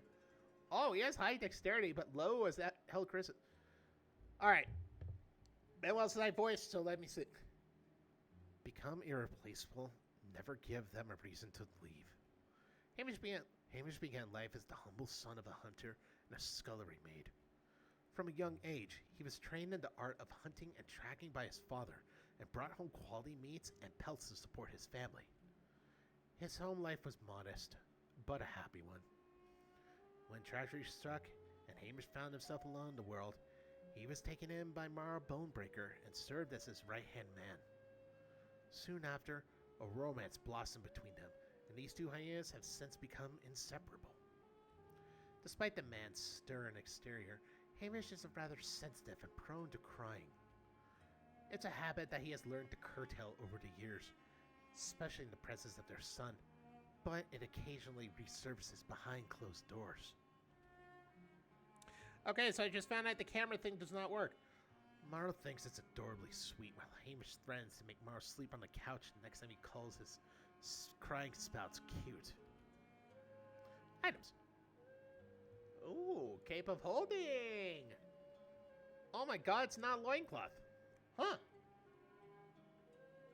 No, I did see his age, but I might soon. A cape whose fibers are woven from several dismembered bags of holding. Oh my god, it's still bags of holding shit. Though he would never have made it, Cole got the idea of his own loincloth of holding from Hamish. Unlike his son's sloppy job, Hamish's cape was skillfully woven over the course of several months and incredibly durable. The thick cloth is capable of softening blows from arrows and daggers alike. The various pockets lining the exterior can hold up to 500 pounds of goods, while Hamish uses to store weaponry, medical supplies, and tools for his wiretraps and hunting efforts. During a certain incident, Morrow jumped inside the cape as a joke and disappeared for about 6 minutes before the Bonebreaker's mercenary managed to drag his unconscious body back out. I was about to say that, like, can it hold a person inside that? I was about to say that, but there it is. So it can hold up a big-ass dad like that. It turned out that it was very hard to breathe inside Cape of Holding. Well, no shit, Sherlock. Hamish refused to sleep with Morrow for about a week after his incident as punishment. Oh, God. Poor guy. Many members of the Bonebreaker Guild recall witnessing their leader reduce to tears during this period of punishment. Oh, that's so mean. That's mean. Hamish's preferred weapon is a sleek and unassuming bow.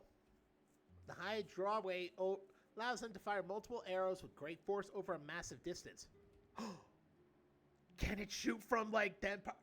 Can he aim his bow and shoot from the top of the Empire State Building all the way to a spot in Central Park? Oh my god, that should be fucking tested. Holy shit. Probably won't, because that's impossible, but still. That'd be fucking awesome if it was. One of the Bonebreaker's preferred strategies is for Morrow to lead the charge against a group of enemies, drawing their attention while Hamish picks them off from a distance. Instead of wearing quiver, Hamish keeps a variety of specialty arrows within his Cape of Holding. Wire thread. Hamish keeps several types of trap wire within his Cape of Holding. thin wires for subtle traps, and thicker barbed wires for ensnaring larger prey, and tiny threads for flossing teeth. Oh my god, for flossing teeth. Good lord. You fucking, oh my god. You fucking cute little shit. I call him cute, but he can't do shit. Curiously, he also owns several royals of wire made of pure aetherite. Or aetherite? Metal that conducts magical energy and functions as a great supplement to spellcasting. Huh. Interesting. Now, how old are you? Holy shit, 45 years old? You're an old bastard. So, wow. So basically, he's strong as fuck. Constitution is high as fuck. Dexterity is high as fuck also. And then charisma is high as fuck. Huh. Now, 45 years old. How old are you, Hamish? 44. Damn. So your dexterity is the highest. Intelligence and wisdom are high too. Damn, seriously. I did not know they were that fucking old. Old sexy daddies, yes. Thank God they're sexy daddies and not like the gut kind of daddies, which, damn, I hate those kind in my opinion. They are off-putting. Skip and proceed to chapter 3. Proceeding. Oh my god. The person my choices made. Oh, that reminds me. Yes, I want to overwrite that save. Oh my god. The Firefly Festival was one of the biggest festivals within the city of Axia. Taking place over the course of 3 days, and sometimes longer depending on how many drunkards linger, the city is alight with celebration, competition, and partying. Wait a minute. Oh, that's interesting. Wait a minute. I think I remember something about the beginning mentioning this Firefly Festival and that peacock. Oh my god, am I able to see him soon? Oh, please tell me I do. I want to see this fucking peacock. I want to know who he is. Each day of the festival honors a different aspect of life. The first Firefly Day celebrates the present in the form of a sporting competition. Follow the light. Follow the fireflies. Last of Us. The famed Axia jousting tournament and grand brawl is held to commemorate our rivalry and camaraderie. Ugh, that's a big word. Ugh. With our common man. All warriors from across the land are welcome to test their mettle in the brawling tournament. Just remember, no ball kicking. Fight amongst yourselves to see who is most fitting for the title of champion.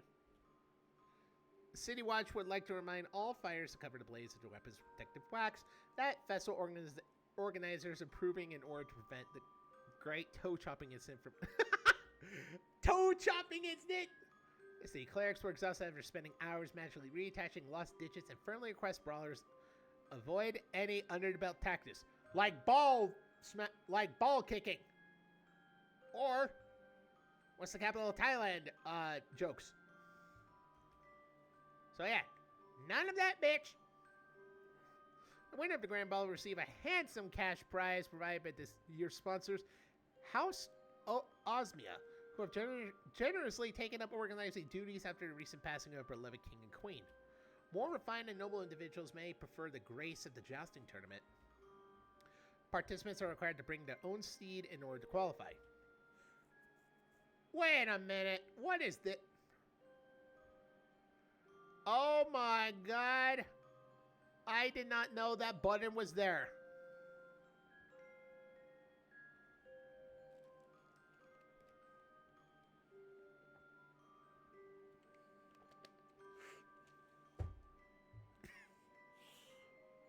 Well, you learned something, I guess, yes, but I should have known, because that's a visual novel staple. I should have known it was in this corner right here of all the fucking icons. But, oh no, I just realized I kind of fucked up on something.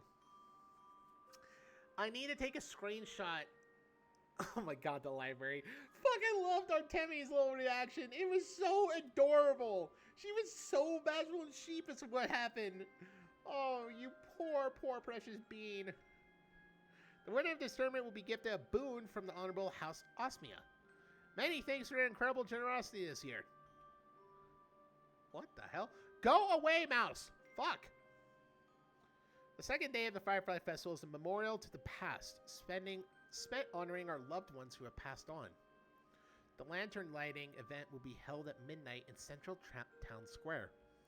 This year, a great mural of our late king and queen shall be erected upon the town square gates in their memory. All are encouraged to attend. Finally, the last day of the festival is in celebration of our future to come. Oh, that's when he's going to appear. He's going to appear on the third day. Holy shit. I think I recognize that. Fuck yes, he's going to appear on the third day. I am predicting it right fucking now. Parties and alcohol will fill the streets with jovial cheer. Remember to have fun and enjoy yourselves. Wink.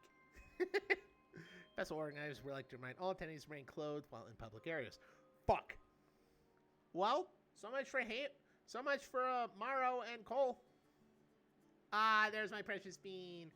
Artemi flipped through the festival pamphlet with a giddy grin, her tail wagging impatiently as she sat in the Bonebreaker Guild lobby. I've never attended such a crowded event before. Yes, there it is. There's the fucking look. I have got to do a fucking... Oh, fuck, how do I do a screenshot?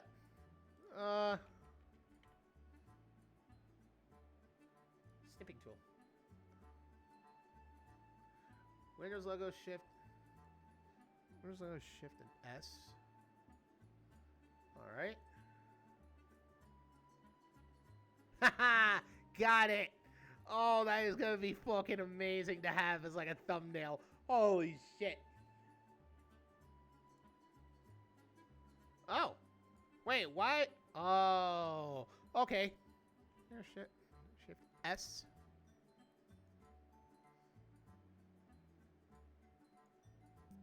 Got it. Oh my god, that is fucked. I'm gonna have to show that to the creator. Of course, I will focus on our goal. Get the fuck out of the way, snipping tool. Of course, I will focus on our goal of investigating the nobility. But I hope we will still have time to partake in the festivities while we're there. Do you think we can spare some time for recreations today, Cole? Cole? Where did you... Artemi glanced about in confusion.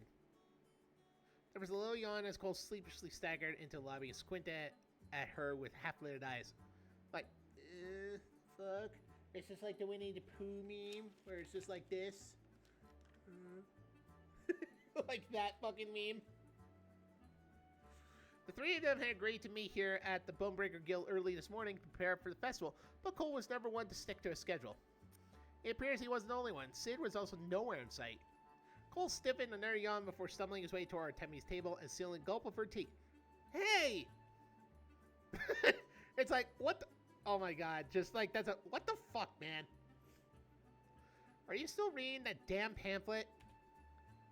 The daytime events are kinda okay, but the real fun comes at night at Ron Red's Alley, if you know what I mean. Oh my god, you fucking horny twink. The gay bars are always fully packed during the festival. Artemi blinked. What makes these specific bars more happy than the average? Cole sighed and stole another swig of Artemi's tea and then rubbed his temples. Don't worry about it. Anyway, there's something else I gotta ask you about. He spared a quick glance around the Bonebreaker's lobby. At this hour, nobody else was around and it looked like Papa hadn't gone up yet. Good. Oh, Cole distributed dug in his pockets and tossed a handful of arcane crystals onto the table. Gonna ask you a favor. Can you charge up a few of these crystals with some combat spells? Now that we're diving into this investigation, we might run into that cloaked mage again. Especially me, since I've gotten the... never mind. As a guy with no fighting ability or offensive spells, I want something up my sleeve in case shit hits the fan again. Artemi frowned, confused. Why would... No!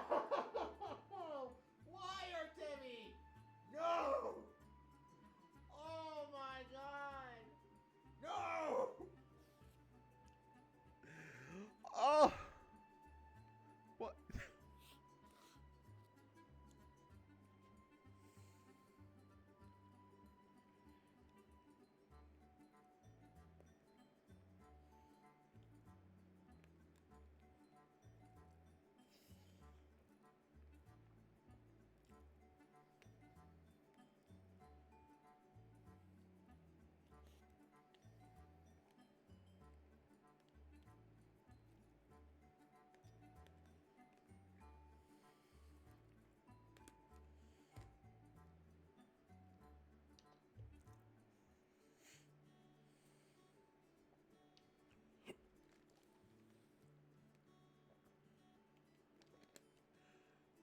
Well, that kind of broke my brain a bit. I was not expecting this kind of dialogue in any kind of game, let alone voice it. Oh, Artemi, you are such a precious being. My God. How are you this fucking precious? Oh, God. It broke my brain a bit, so that's why I was doing that eating in silence. My God. Why would feces ever collide with a... It's a figure of speech. Listen, can you just hurry up and charge these babies up before my papa comes down here? Artemi pouted. I'd appreciate if you explained these confusing idioms once in a while. She held up one of the arcane crystals and closed her eyes. Sharp streaks of lightning suddenly erupted from her hand and darted from one crystal to another, igniting them with a painfully bright glow. Here you go. I charged these crystals with several casts of Thunder Wave. They should serve to incapacitate any foes you come across. She handed Cole another crystal with a much softer glow. And this one is charged with a Cure Wounds for when you face any light injuries. I pray that you won't have to use it. Cole grinned and held one of the crystals in his hand like a child would a new toy. It buzzed with a warm tingling sensation against his fingers. Magic would never cease to fascinate him. Artemi cleared her throat politely. Speaking of being prepared, is there anything I should know before beginning our mission today? I understand that I am rather inexperienced with social gatherings. I wish to make a good impression if our goal is to earn the trust of these nobles. Cole snorted. Inexperienced? That's putting it lightly. Rude. That's another screenshot. That's another fucking amazing screenshot. Rude. I'm gonna have so many fucking options of like screenshots for videos. I might have to do that from now on. It's just screenshots. That might be perfect. Rude. Cole reacted for the last Artemi's tea, but yelped as his hand was swatted aside. Quit stealing! Yes!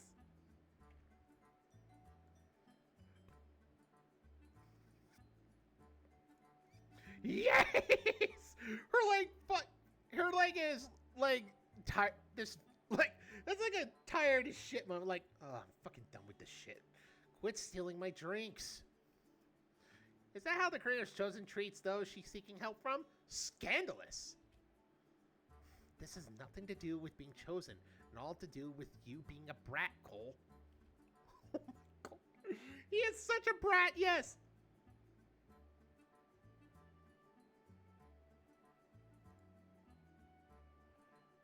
That face is giving me fuck off. That's what's giving me too. Holy shit. Or that's like a I'm totally done with this shit kind of face. On the contrary, your actions hold more weight than you think. You asked for advice on dealing with nobles. There are two things you have to keep in mind. My sauce is tingling of this bullshit. One, they treat their blood as though it runs with gold. Are you part of a noble family or bloodline? No? Then they want nothing to do with you. Someone like me or Sid would be looked at like gunk they're scraping off the bottom of their boots. You, on the other hand, are a different case.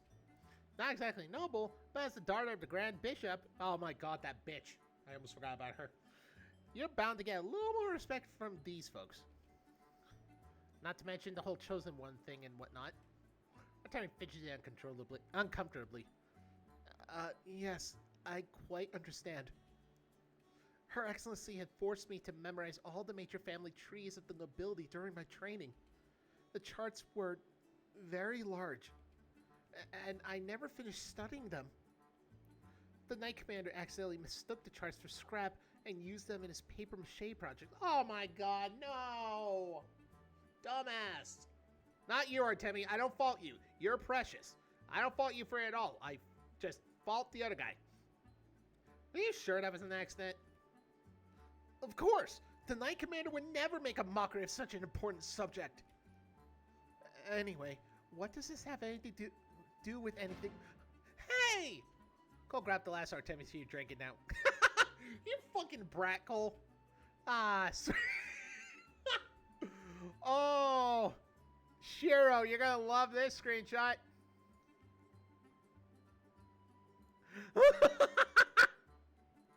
I'm so gonna post these to. I'm so gonna try and send this to him and see what he thinks.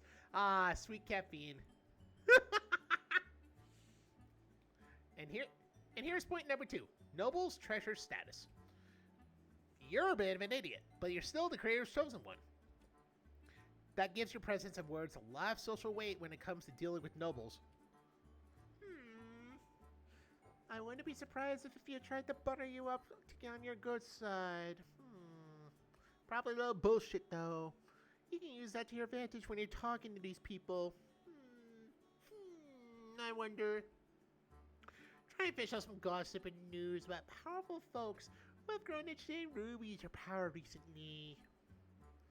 Artemi frowned as she struggled to wrap her mind around the idea. But surely I do not hold such importance. This is much more complicated than simply participating in today's festivities. I hope we can still have time to enjoy the Firefly Festival in between all of this.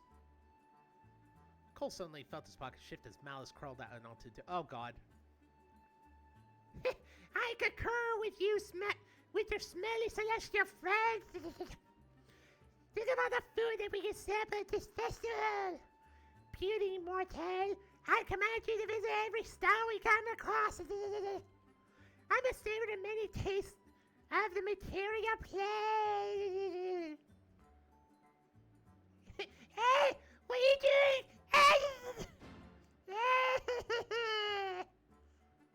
Why would you do this, you bitch? I'm so gonna bite your dick off when you sleep. Wow, screamed as Cole grabbed a large bowl and tossed it over to Tiny Python, firmly trapping him against the table. Tiny dumps very through the wood as a snake. You think this could hurt? You think this could hurt me? You fucking idiot! I'm gonna get out of here and seriously bite your fucking dick off when you sleep. I will have my revenge. You should really treat your pets with more kindness, Cole. No. The two of them suddenly perked up at the thundering sound of footsteps. Oh, Marrow Bonebreaker poked his head into the tavern lobby. His ears perked curiously at the sound of Malice's mouth.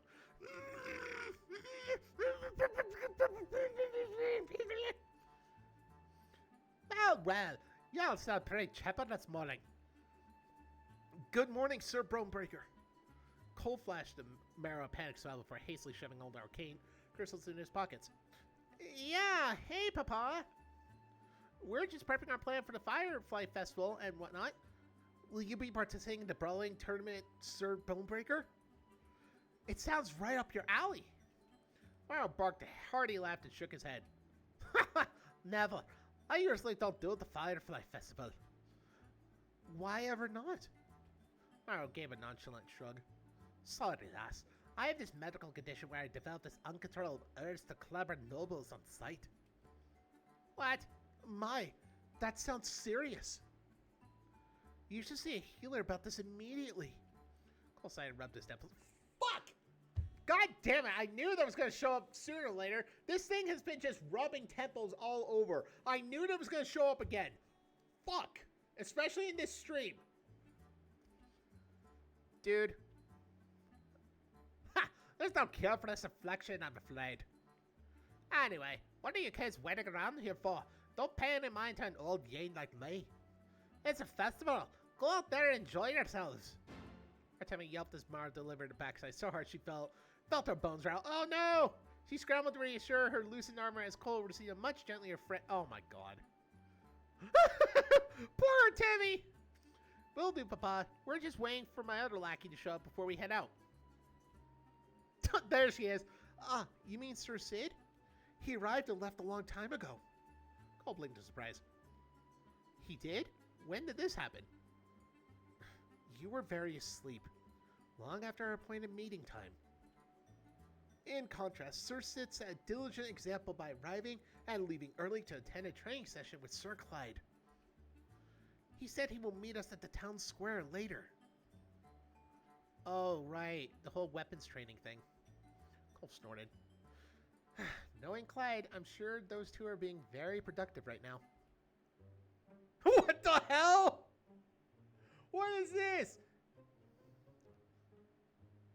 Oh god, I forgot his voice.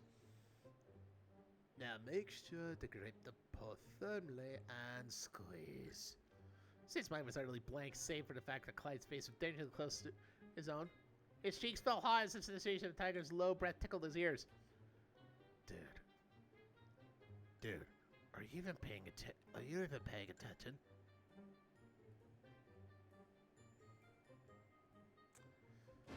Of course I am! Everything's great. Gotta grip the pole firmly. Sid jumped as he felt Clyde's one hand. Oh no. So he adjusted his posture. You're getting the hang of it. Focus on your stance when you swing, or the sheer weight of the lanyards will knock you off balance. Seriously? Fucking seriously? When you're thrusting your next spare, make sure to adjust your hips like so. Clyde's hips were suddenly flushing it. Oh no.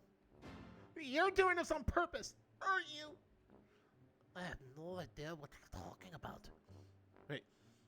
I have no idea what you're talking about. Fuck. I don't expect Clyde to even be appropriate. I have no idea what you're talking about. Got it. I got the Clyde thing. Hold on. You're getting the hang of it. Focus on your stance when you swing, or the sheer weight of the lanyards will knock you off balance. When you're thrusting your thick spear, make sure to adjust your hips like so. I have no idea what you're talking about. God, I gave him a Russian accent. Fuck, I just forgot the voice, so I had to. And I didn't want to make it sound... Well, of course I make it sound similar. What the fuck am I doing? I am sure they are being hardworking and disciplined warriors. You can learn from their example, Cole. Doubtful. Cole took a sip of tea and frowned at his empty cup. I'm glad Sid's hanging out with Clyde, though. He can use some friends who aren't the two of us. Clyde's a clever and caring guy, too. He'll catch on to what Sid needs. Artemi blinked. What do you mean? You mean you haven't noticed? Sid's been all mopey and twitchy since yesterday's training exercises. He's not very good at hiding it. I did notice that he had been rather uncomfortable in my presence earlier this morning. He was very hasty to leave. Artemi bit her thumb with a worried frown. Have I done something wrong? I don't mean to upset him. Cole sighed. No, you haven't done anything wrong. Just keep in mind who you are. Sid's never been a very self-assured guy. Being near you might be a little difficult sometimes. It's a complicated thing that Sid never needs to sort out himself. What the fuck? Did I just actually cut? What did I just fucking cut myself on? Piece of skin. Weird. He scratched his chin thoughtfully.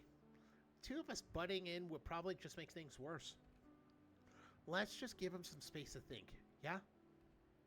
Artemi stared at him quietly for several long moments before finally nodding. I don't think I understand. But if that's what you believe, I will trust in your judgment. Cole glanced up in surprise. Trust in me? Horrible decision, really. Artemi shot at him with a grudging smile. Self-deprecating jokes aside, that is a gamble I am willing to take. You've been a fairly dependable leader thus far, disregarding your cowardly scuffle at the fighting ring. Even then, you managed to do the right thing in the end. Not really. I've just been doing all this because you're fucking scary when you're angry. It is true. Don't fucking piss her off. And like 3 different parents guilt-tripping me to hell and back yesterday. If I fuck this up, I don't think Miss Shriekwood or that hot polar bear would ever let me see the light of day again. Don't fuck with Bird Mom. She is badass. I love her. Oh, I hope we get to meet her again. The knight smirked. Ah, I see how it is.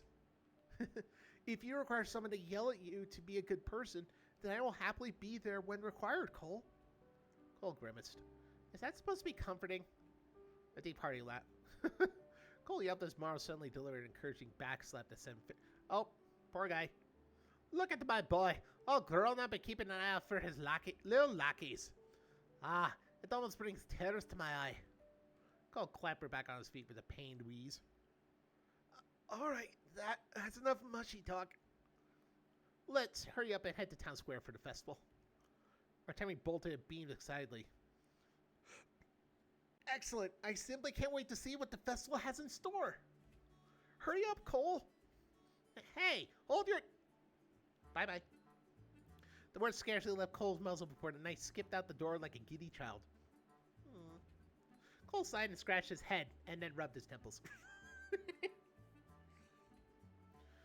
Today's gonna feel like herding cats, isn't it? Well, I better get going. Oh, wait, almost forgot.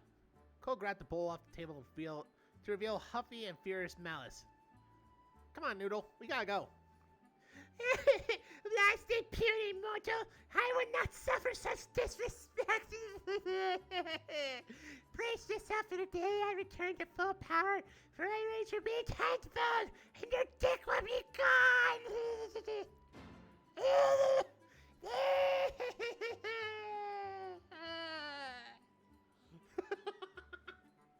I just love voicing that little bastard. The python screams were cut short yet again as Cole lazily shoved him into his pockets. Lively little guy, ain't he?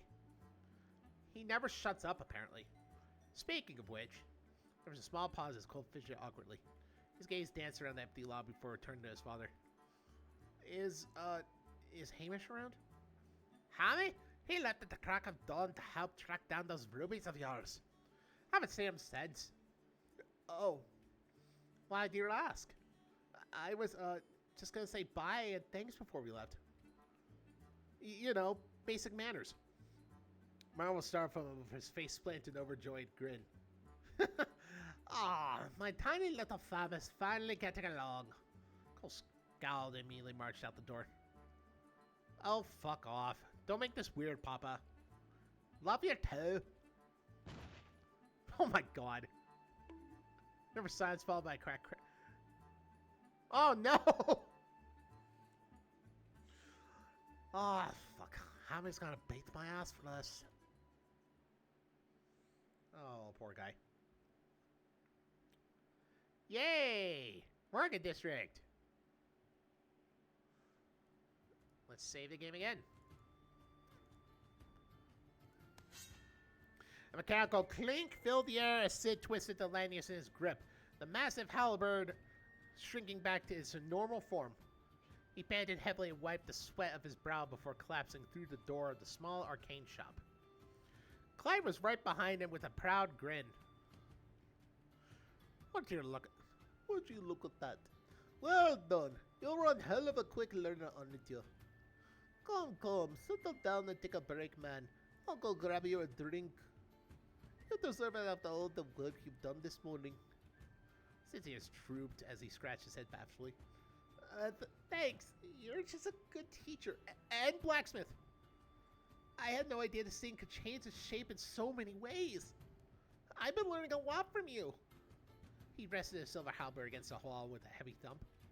With the adrenaline and racing heartbeat of training slowly fading away, Sid felt a heavy weight begin to settle across his shoulders again. He shook his head to clear his thoughts and glanced up at Clyde with a forced smile. Hey, now that I'm getting the hang of the Lanius, maybe I'll impress some important people at the Brawl today. There's a chance folks might see what a great job you did on the Lanius and be interested in sponsoring your blacksmithing career again. You'll come watch the tournament, won't you? People will want to meet the guy who made this masterpiece. This might be your chance to restart your blacksmithing dream. Clyde handed him a tankard of chilled ale with a small smile. Thanks for the optimism, but nah. You're a rookie adventurer, aren't you? Best avoid associating yourself with a disgraced blacksmith like me. It's more trouble than it's worth. Besides, I've got to watch over the shop during the tournament.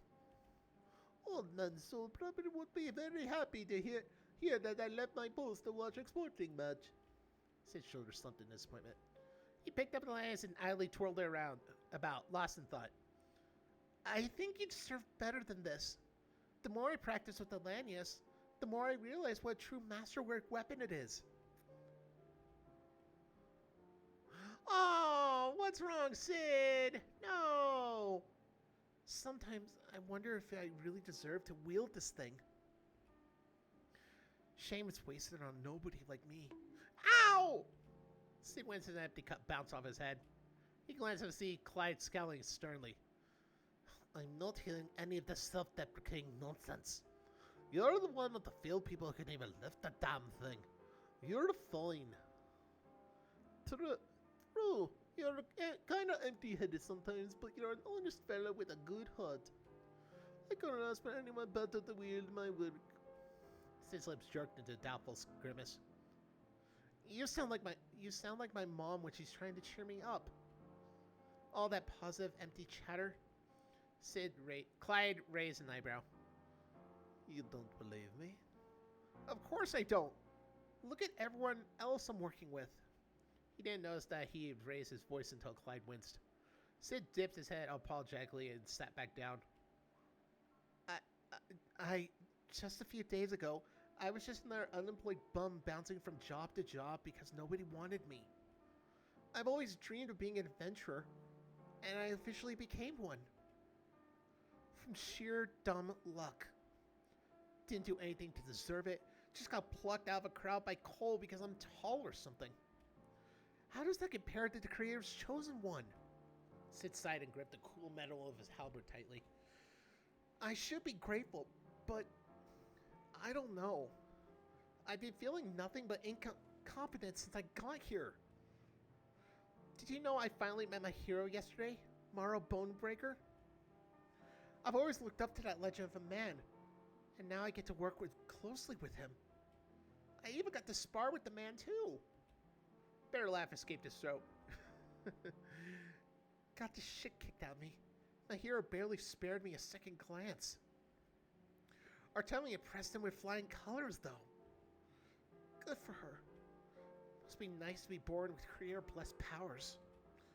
I guess it's easier to impress people when you can shoot lightning out of your ass. Sid grumbled. Maybe I should start biting people more?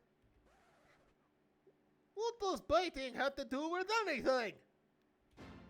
Nothing! Absolutely nothing! I'm just starting to sound really petty. Clyde smiled and gave Sid a supportive clap on the shoulder. Listen, man, jealousy is a perfect normal feeling. Ain't nothing shameful about it. When I first started out as a blacksmith, I was a damn nobody too. Seeing all the other guys my age who could perform better than me pissed me off to no end. But you see what the real problem was? Sid peered him curiously. What? Those other guys did nothing wrong. I was just being an insecure little baby who didn't deal with my frustrations very well. So I just threw my frustrations at everyone else. Clyde shrugged. Like I said yesterday, I didn't make many friends back in the day. A soft nostalgic smile suddenly spread across the tiger's face. But then I met Cole. The little guy always knew how to give good pep talks. The best cure for envy is self-employment. I started focusing on myself and taking little steps to improve my work. Probably helped I had a cute little hyena cheering me on. The pissy, jealous feeling in my chest went away when I wasn't busy comparing myself with others. Cole always used to say... Clyde suddenly felt he took a deep swig of his ale. Anyway, don't feel too bad about being jealous, man. Everyone deals with it from time to time. Also, stop comparing yourself to the fucking chosen one. Everyone will feel like shit with those kind of standards. He jabbed a finger at Sid's chest. You know what I think you'll need? A mate. What? He instantly flashed across Sid's face. What? A buddy, a peer, a bro, if you will. Someone on your level who can talk shit you can talk shit with. Obviously can't be Cole because he's your boss. My condolences, by the way. Artemia is the one you're comparing yourself with, so that's a no-go. You're participating in a tournament, right? There should be plenty of meat-headed warriors there. Go make some friends. There's about to be someone you can see eye to eye with. Bullshit! I call absolute bullshit. Sid and Cole need to be goddamn together by the end of this. And I swear to God, if they do not, I'm going to be fucking pissed. Because they make a goddamn cute couple and all that business. And if they marry, Artemi's going to be the best woman there and give them the rings. I can tell. And just from the little precious bead who is a chaos gremlin, they're going to cause chaos at the wedding.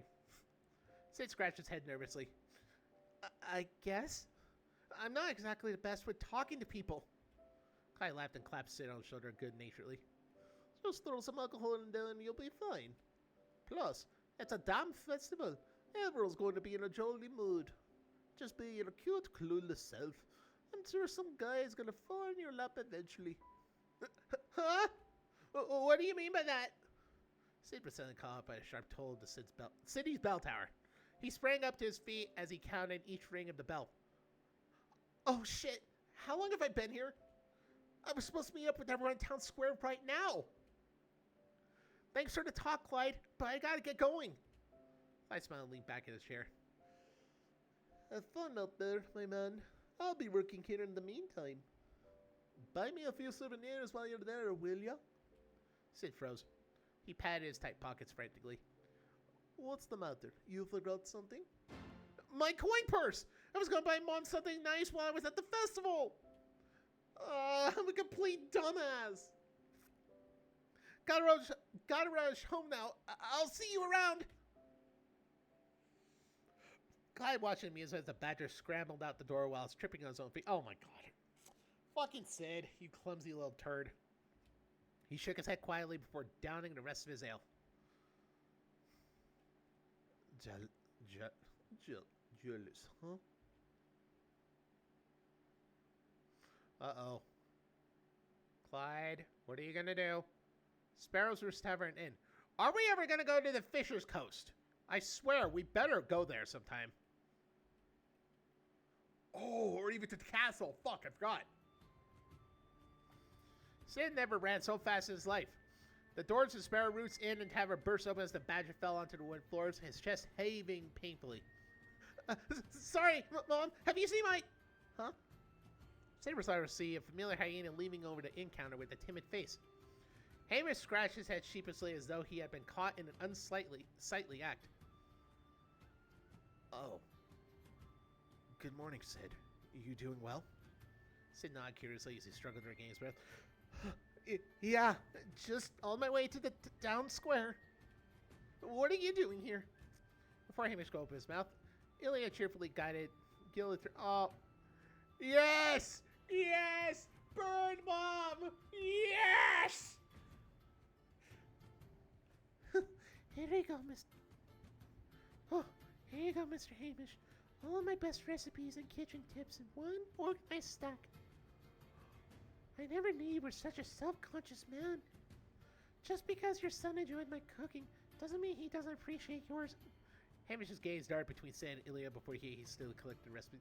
Oh, is he gonna cook? The older hyena cleared his throat like, Cole has made his opinion heard, loudly. Thank you for hearing me, Miss Shriekwood. I'll try and put your work to good use. How much do I owe you? Oh, nothing at all, dear. It's quite heartwarming to see such a loving father be attentive to his son's wants and needs. Why, I should be thanking you and Cole for keeping a watchful eye on my little boy at your mercenary company. Sid is a sweet and talented lad. He just needs someone to give him a nudge once in a while. Mom! Oh, Sid, when did you get home? I figured he'd be back sooner than later. You've forgotten your coin purse in the kitchen again. The old bird chirped cheerfully as she handed the purse to her son with a knowing look and pinched it to his cheek. Ah, Sid's face flushed. He glanced at Hamish before awkwardly stuffing his purse in his pocket. Mom, you're embarrassing me in front of my hero's boyfriend.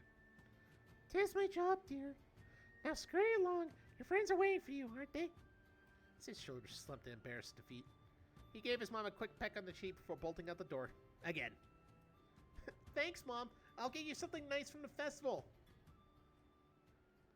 Hamish watched the exchange between the two with a quiet furrow on his brow. He sighed quietly before folding his stack of parchment and tucking it into a pocket of his cloak. Thank you for the recipes, Miss Shriekwood, but I best get going. The day is young and there's much work to do. Oh, of course. Don't let an old bird like me keep you. Apologies. I do love to dog up my boy every chance I get. I'm sure you understand. Cole is probably already spoiled by you a lot.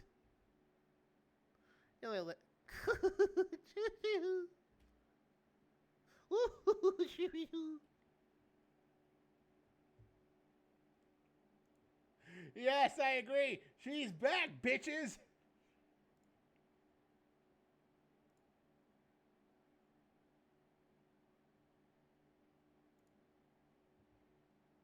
All right.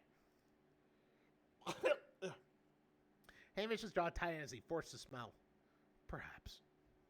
Though I have to admit, Cole lacks the sweetness your boy seems to have. Oh, but I am sure that this is just a small bump in the road. Cole seems like a good lad, and you're a good father. He is bound to see the hard work you put into him eventually. That is very optimistic of you. Hamish cleared his throat and made his way towards the door. Though, if you'll forgive me, I must take my leave.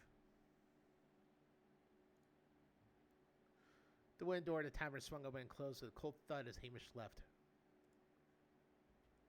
Ilya watched the retreating back of the man for several moments before letting out a tired huff.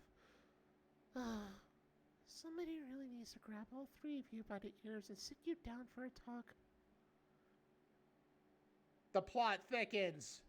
Something's gonna happen. I bet something is gonna happen. Cole let out a deafening sneeze as he stumbled through the crowded streets of the town square. Mollis slithered onto his shoulders with a curious hiss.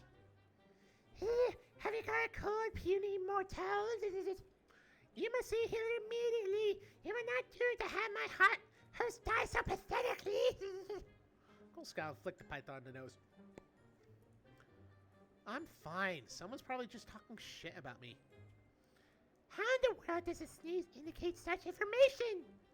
It's an old dumb superstition.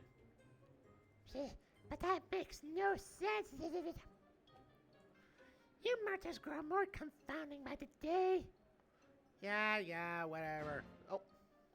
Cole sighed and stuffed the python back in his conch.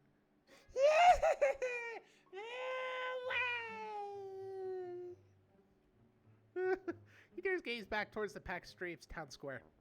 The place had utterly transformed since yesterday. Foot stalls lined the streets with festive decorations and colorful banners hanging from every wall.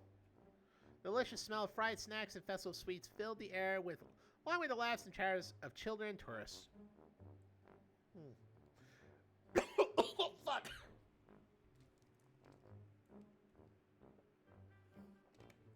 Bards and street performers sang and danced for the jolly, laughing audience, except for Cole, because he cannot play his lute well, and he is a freaking bratty twink. He seriously is! I mean, what is that supposed to mean? Fire festival music? What? Oh. Sounds boring. Many faces in the crowds felt unfamiliar. Most were likely travelers and adventurers who were visiting Axia for the Firefly Festival celebrations. And here they were, filling the streets like a horde of annoying tourists. Huh. Oh, that's what you mean. Okay. Cole stomped his feet and glared at everyone with contempt. Who gave them all the right to be so damn tall when you're such a short little shit? Everyone towered over like giants, which made locating Artemi utterly impossible. The knight had run off like an overexcited puppy at the sight of the festival decorations, leaving Cole to drown in this miserable sea of tall people. Oh, Cole, you poor bastard. So much for knights and their sense of duty. He yelped as someone accidentally stomped on his tail. Cole recoiled and hugged his tail close, desperately trying to push his way through the wall of bodies. Hey, watch it, you piece of shit! The tall somber didn't even hear him as he was swept along the crowd. Cole grumbled. This is why he hated traveling alone. Why the hell did Artemi have to scurry off so quickly? Boss, you okay there? A wave of relief washed over Cole at the sound of a familiar voice. He let out a triumphant yell and jumped into Sid's arms with glee. Whoa, boss, what's going on? Dude, let me ride on your shoulders. What? Cole gripped his arms pleadingly. I've been stepped on at least a dozen times since I got here. A tall guy like you would never understand the struggle. Come on, man. Adventurers are supposed to help those in need, right? I'm in need. I fucking hate crowds. Despite Cole's snark, Sid felt a sense of amused satisfaction filled in his chest. I gotta say that again. That is just fucking funny. A tall guy like you would never understand the struggle. Come on, man. Adventurers are supposed to help those in need, right? I'm in need. I fucking hate crowds. God, I just sound like a little bratty bitch there. Although that is how Cole is. Here, boss, I got you. Oh, yes, yes. Ah, that's much better. I can finally see. Oh my God, yes, yes, yes. Fuck yeah. That is fucking amazing. Oh, God damn it. This is why it's nice to always have a tall, buff man on your payroll. Why couldn't you be here earlier? Sid couldn't help but chuckle at that ridiculous position. Cole's hands felt warm as the small hyena leaned atop his head and sentimentally caressed his ears. Sorry, I was busy training with Clyde this morning. Then I had to rush home to grab my coin purse. Funny thing, I ran into your dad while I was at Mom's tavern. Cole's eyes are perked up curiously. Why is it that Cole's feet, like right here, his legs, these look like friggin' tall boots or something. I don't know, that's just me, but they look like tall boots, and so does his dad, Mero. They're both hyenas, and for me, they just look like tall boots. I don't know why, it just does, because, god damn it, that's the top of the boot right here, and this is the bottom. I don't know, that's just my opinion, but I'm not dissing on it, no. I'm just saying, that's what it looks like to me. Papa was at Sparrow's Roost? Oh, I mean Hamish. Hamish is not my dad. The sharpness of Cole's voice was startling. Sid gulped and decided to drop the subject altogether. Anyway, did I miss anything while I was away? Not much. Artemi ran into the crowd like an idiot, and I've been searching for her since. A bitter twinge flashed across Sid's chest, but he swallowed it back down with a smile. Well, this is her first festival, after all. It's natural to be excited.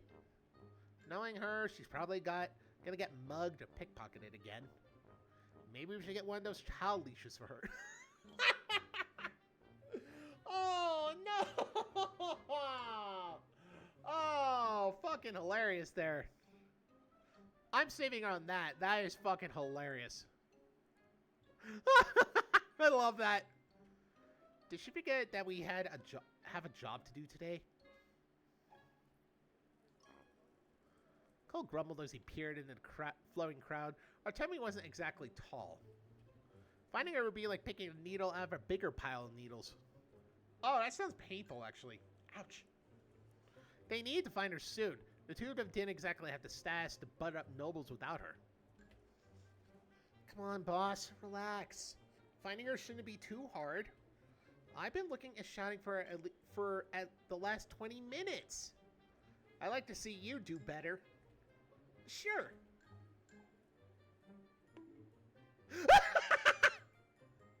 Oh, hello. Oh, hello. Greetings, Sir Sid. My god, these fucking chaos gremlins. I swear to fucking god.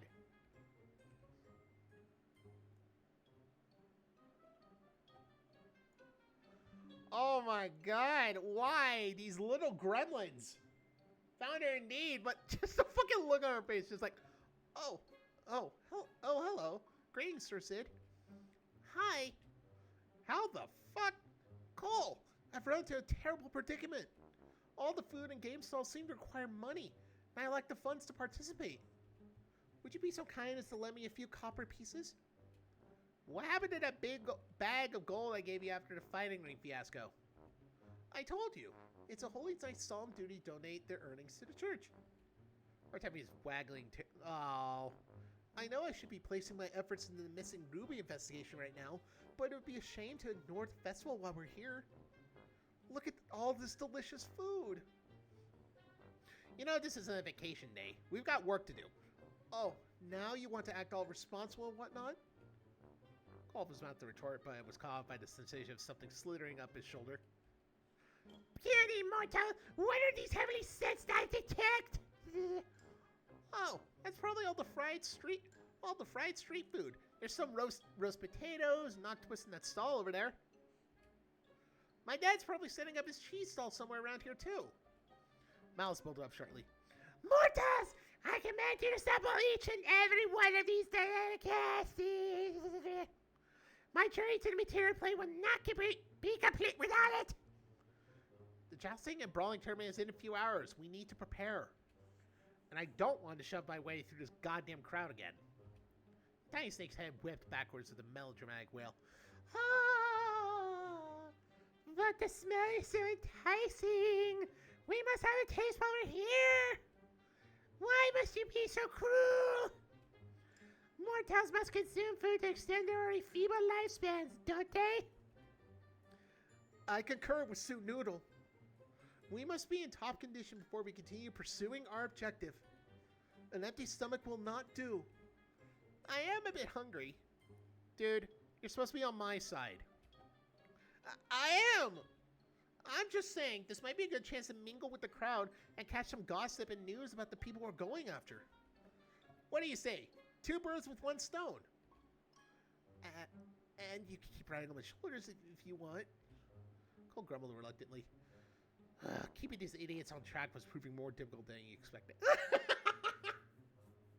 Oh, keeping these idiots on track. Oh my god.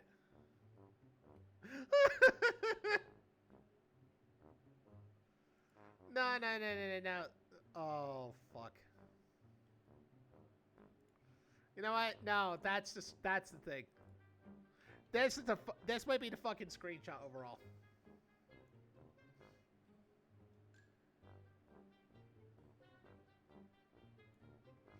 That might be the screenshot for the video. I don't know. He didn't want to wrangle his way through the crowds again, but Artemi's puppy dog eyes were difficult to resist. Especially with those blank, staring eyes. Alright, fine. But make it quick, and don't get too distracted by the festival stuff. We need to actually keep an eye out for suspicious folks in the area. Artemi's like, okay. Yeah. Now that their arms are stuffed with festival snacks and food, they better start searching for suspicious folk in the area. Where should they start? Oh my god. Oh dear lord. Okay. Let's go to the couple.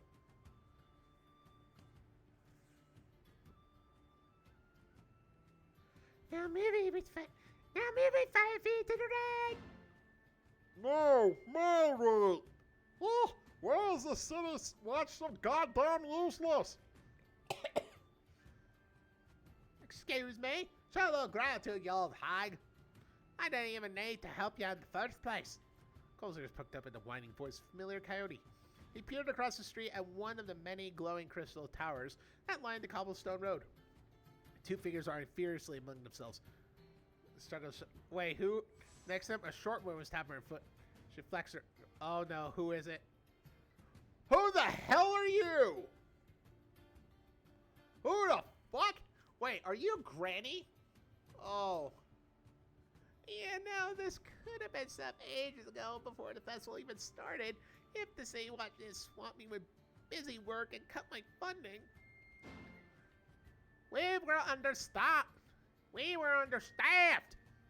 Setting up the festival was already a hassle, not to mention this fainting phenomenon that's been cropping up across society. You're lucky to receive funding or help in the first place. The woman rolled her eyes between her big round spectacles. With a wave of her hand, magic poured into the crystal and strengthened its glow. She took a step back and admired her handiwork while wiping the sweat from her brow. Ah, yes. Thank you for Oh, fuck. Fuck, I need to figure out the voice. Yes. Thank you for allowing me to work. To help you do your damn job. Why couldn't you hire a few adventurers to help me set up all these crystal towers? Wes crabs his arms diligently. Say, watch, don't consort with no adventurers. We're an independent, honorable bunch. Did you guys get chewed out by the church for jailing the Chosen One yesterday? I think I got it. Did you guys get chewed out by the church for jailing the Chosen One yesterday? Well, that was an honest mistake. It's not my fault she was consorting with mortally corrupt folk like that goddamn Bonebreaker boy. What's his eye as he slowly spied Cole riding atop Sid's shoulders? Oh no, the coyote elbowed his colleague and jabbed an accusing finger at Cole. Didn't you say these crystal doohickeys were supposed to sound the alarm if there were suspicious folk in the area? Oh my god, Wes. Why is that damn hyena allowed to just walk around willy-nilly? One glanced towards Cole and his friend. That poor boy is just minding his own business and looking adorable atop his friend's shoulders. My spells are designed to detect actual threats, not your petty personal grievances. Oh, let me assure you, that hyena is a menace to society. I mean, for fuck's sake, he just looks like a twink anyway. I love that. I love this old granny bat voice now. Holy shit. Whoever she is, she looks cool. Cole grinned and waved towards Wes enthusiastically. Oh, hey Wes, did you miss me? He was immediately met with a glare and raised middle finger. Fuck you. Behind him, Artemi glanced between Cole and Wes with a curious frown. Odd. What is that strange gesture that Sir Wes just made towards you? Both Sid and Cole sighed tirelessly. Oh, it's... oh no, it's called flipping the bird, Artie. It means... it's a sign of great respect towards someone. Oh no! No, that's not what it means at all, no! Cole blinked and glanced up at Sid in shock. What? No, it's not! Ah, I see. Thank you for explaining. I have always such a hard time comprehending these strange idioms and gestures. Oh no! Cole elbowed Sid. Dude, you can't make jokes like that around Artemi. She's going to end up flipping off someone important. Yep. Cole stared at Sid for several long moments before giving him an impressive nod. Wow, I didn't think you were capable of this kind of pettiness. Nice. She's absolutely going to kill us later, but nice. Not even one past four, attempting enthusiastically. Thrusting her middle finger towards Wes from across the street with a grin. Wes immediately froze in flabbergasted shock. His colleague, on the other hand, almost fell over cackling with glee. It appears you made a new friend. What did I ever do to her? Well, besides throwing her in jail, I guess, but she did barrel through a storefront with a wagon. Women's eyes widened and her gaze snapped towards Artemi with delight. Wait, is that the Creator's Chosen? She scurried across the street, grabbed Artemi's hand, and come to a couple tight handshake. It is a pleasure to finally have a chance to meet you. I've read all about you and your kind in the Magistrate's arcane records. Artemi was taken aback, but returned her handshake with a polite bow. Ah, it is nice to meet you as well. To whom do I have the honor? The name is Akathon Stoker, personal arcane researcher for the royal family. The woman's face fell. Oh, former arcane researcher. Good old King Roderick got tired of me being correct all the time and fired me. Now I'm just a public safety enchanter whose job is to make sure the peasantry don't set themselves on fire. What? I'm not bitter or anything. It's not like I've been severely inconvenienced from being cut off from all my state-of-the-art research equipment and resources. Not at all. I love my new job. I fucking don't. It fucking sucks. I got a little laugh that absolutely did not sound like. Now I spend my time installing safety features for festivals instead of researching life-changing science. Fuck me. What a glow up! Oh God, that's that horrible. It's like, What a glow up! is that the purpose of those arcane crystals? Ah, why yes, these crystal towers are among my latest inventions. Each one of these babies are filled to the brim with various public safety spells. They detect nearby burglaries and only set off an Alarm. spell in response. They function as streetlights at night, and they even put out nearby fires that exceed regulated limits. My favorite feature is a spell that screams shameful insults if you urinate in public. Oh fuck! Sorry, I'm moving again. Gotta move, you know. Just that way you don't feel fucking stiff and shit and sore. Sore as balls. That is fucking hilarious.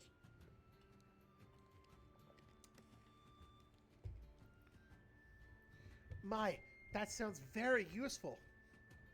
I am sure the city is grateful for your efforts. I get that side. Does it? Sure wish I could say the same for everyone. That knockoff cowboy over there is the worst coworker I could ever ask for. All this work could have been completed weeks ago. Wes gave to her early offended. I did all the heavy lifting and carried these blasted arcane crystals. Bat rolled her eyes and raised a hand to her ear. Huh? Do you hear that? I think someone's being robbed down the street. What? I don't hear nothing. A shrill wail suddenly filled the air as an alarm spell was set off several blocks away. Ah! Sounds like some random citizens in desperate need of the city watch. Why don't you go humor them, Wes? Wes puffed out his chest and immediately took a mad dash towards down the street. Ain't no troublemaker gonna cause mischief while I'm around. I'll show you what the city watch is made of. There he goes. The group watches Wes struggled against the flow of the dense crowd and eventually disappear into the distance. Not very bright, is he?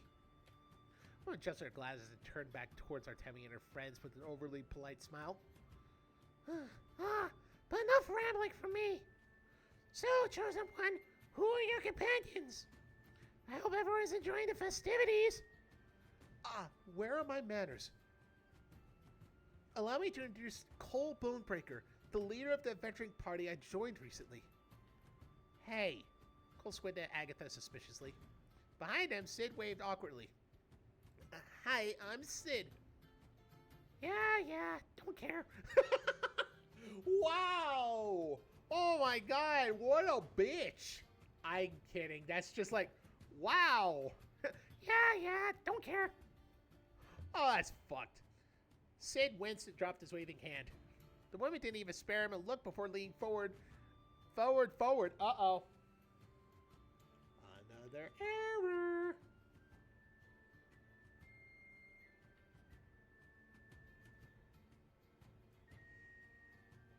My god, so many screenshots.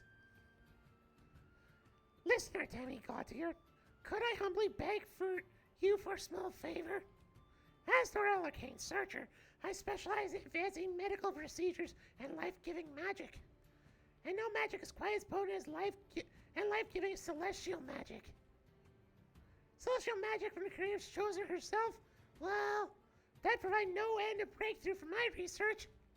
Agatha's glasses glinted with excitement. Artemi leaned back uncomfortably from the researcher's closeness. Could I trouble you to provide me with some samples of your magic when you have the time? It would help me continue much of my former work. Think of all the lives you could help me save. Well, if I can assist such altruistic endeavors, I will be happy to help. It is my sworn duty as the creator's chosen to aid those in need. Agatha clapped her hands with delight. Excellent! Oh, excellent indeed! I promise that you will not regret this. Why don't you meet me in my lab tomorrow morning? The researcher laughed and bounced on her feet like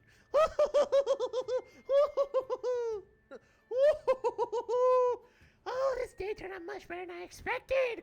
Wonderful! Wonderful! My research will finally advance after all these years! Suck it, Roderick, you bitch! Oh, I just love doing this. Artemi, Cole, and Sid watch awkwardly as the older Wemo cackled blissfully to herself. I think this lady has a few screws loose. Artemi elbowed Cole with a smile. Be nice. She may possess some of the information we seek.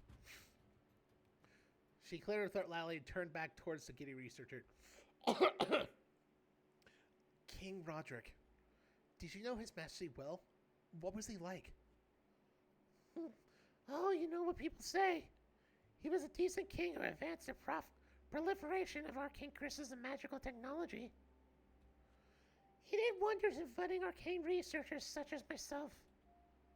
But behind closed doors, it was all an effort to save his wife. Agatha sighed. Poor Queen Tabitha.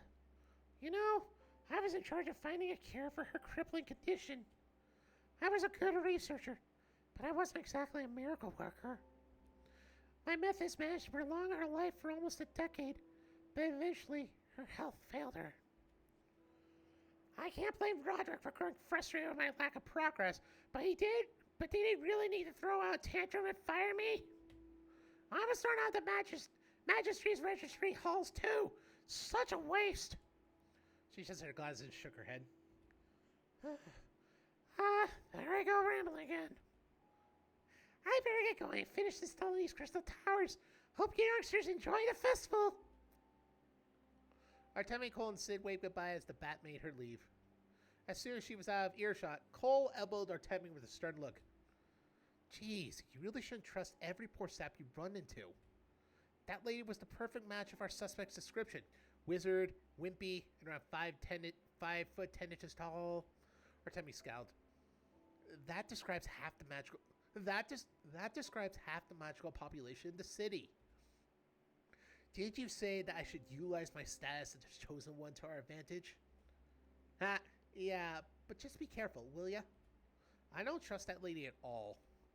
Artemi crossed her shoulders stubbornly. I've worked with worse. Behind them, Sid scratched his head with a tired mumble. I'll just leave the buttering up nobleman stuff to you two. I really don't have much to give here. Wait one moment! Three of them just jumped up, startled. Trolltamante! Wait! Wrong language! What the fuck am I saying? Agatha dashed back towards them with a look of someone who had remembered something important. She leapt at Cole, pinching his cheeks and examining him closely, while also rubbing his temples. Ow! Hey, hands off! You! What did you say your name was again? Bonebreaker? Now why does that sound so familiar? Her eyes wide as she took a step back. Oh, shit. Ah, yes. I remember now. One of your fathers broke into my lab many years ago and stole some of my research. I could never prove to the authorities that was him, but I just knew that was many, many years ago. Cole rubbed his sore cheeks with a frown. That doesn't sound right. One of his fathers? As much as he hated to admit, Hamish wasn't the type to get caught if he intended to steal something. That left only Papa, but he didn't have any interest in magical stuff. What did this mean? If I may ask, how old are you, young man? 23 years old. Why? The researcher's eyes narrowed. Uh-oh. 23 years exactly. Dawning realization washed over her face. She smiled and stared at Cole with fascination. How interesting. Cole glared at her suspiciously. What kind of research are you accusing my papa of stealing? Agatha let a quiet laugh press her finger to her lips. It's classified, I'm afraid. However, might I interest you in volunteering for my research as well? I am certain we can learn much from each other. Cole felt quiet before slowly shaking his head. Hard pass. If I want to know, I'll just ask my papa. Agatha nodded politely and smiled. Ah, yes, Morrow Bonebreaker. An infamously honest man. She bowed her head and proceeded to take her leave. Cole glared and watched her disappear back into the crowd. Boss, you okay? That was kinda weird. Cole shook his head wearily. I really don't like that one.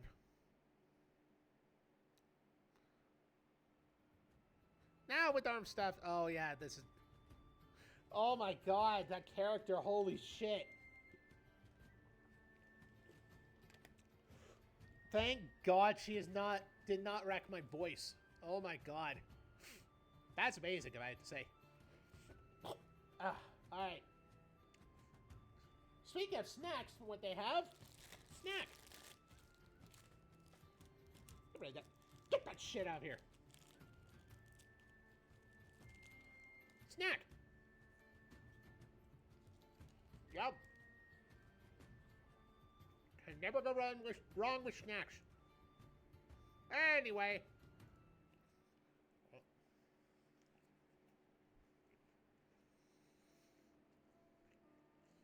Finally, a crowdless street. Oh. Sorry.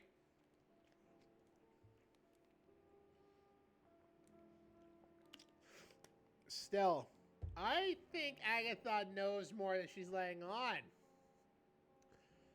I think she might be hiding something. But she's fucking weird. I love her. Cole breathed a sigh of relief as he pushed his way into the spacious fountain plaza with a sizzling grilled meat kebab in each hand.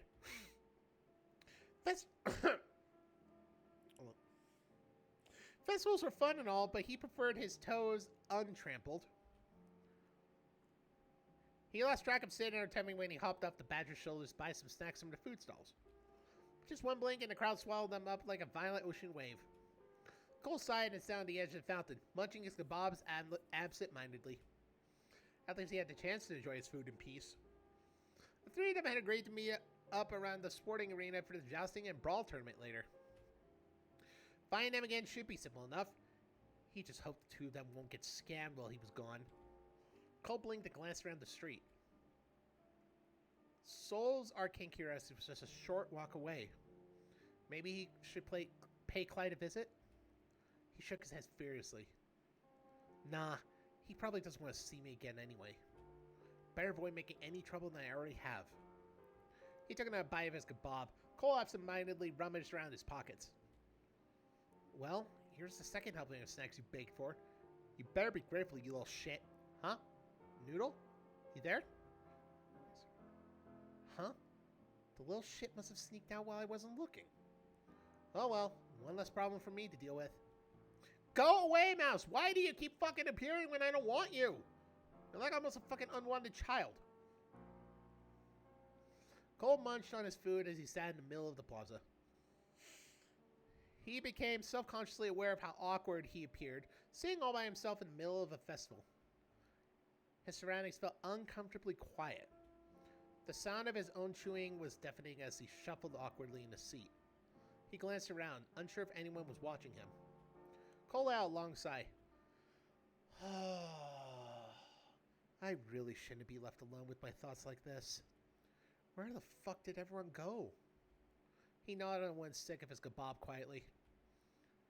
Could really use a distraction right about now.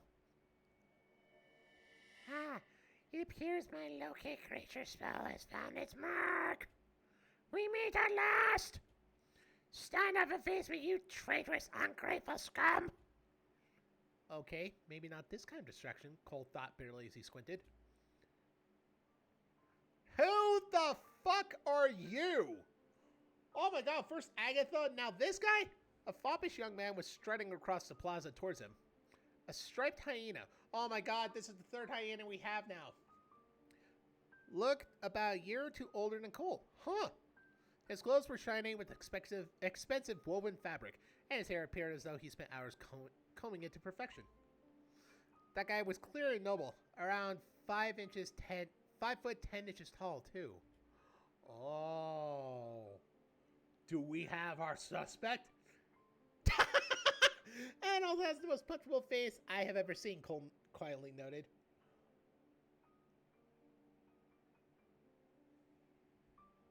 What the hell, Nightbot? Stop screwing around with the guy.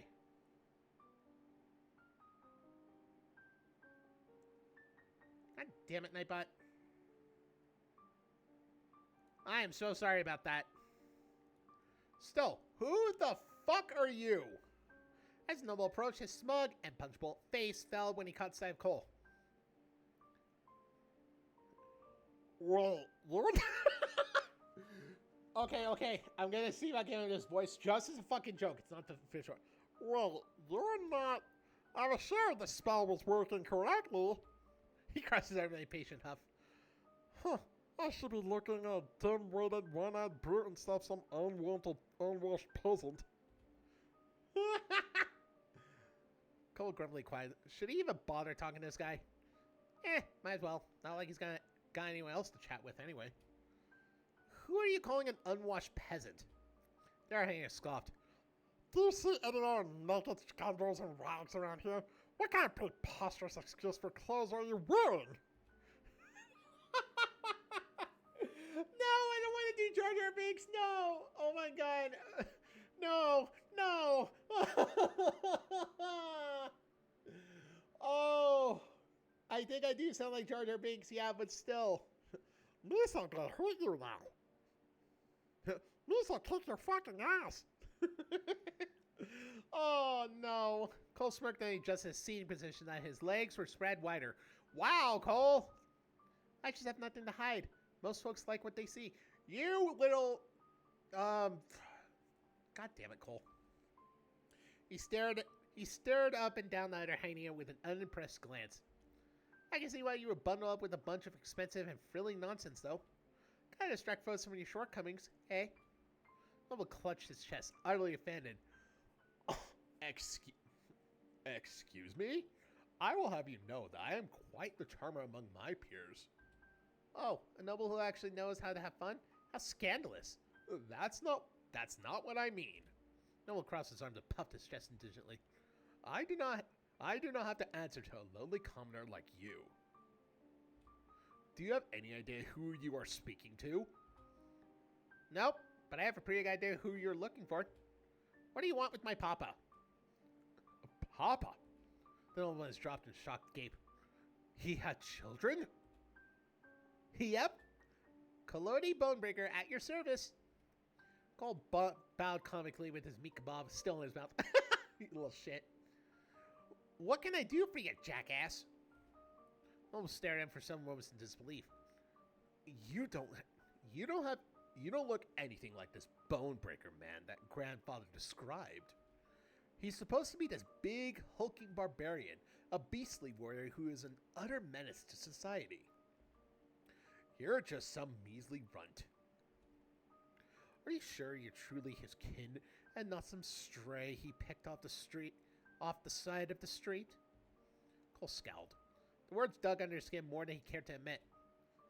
Well, I definitely inherited the menace to society part. So who are you and what do you want with Mara Bonebreaker? If you're one of those fanboys begging to be stepped on, Papa does fan meetups every other week. Oh my god. Why? No, the noble wrinkled his nose at Cole as though he had smelled something foul. I don't need to explain myself to the likes of you. Now tell me where I can find this Mara Bonebreaker.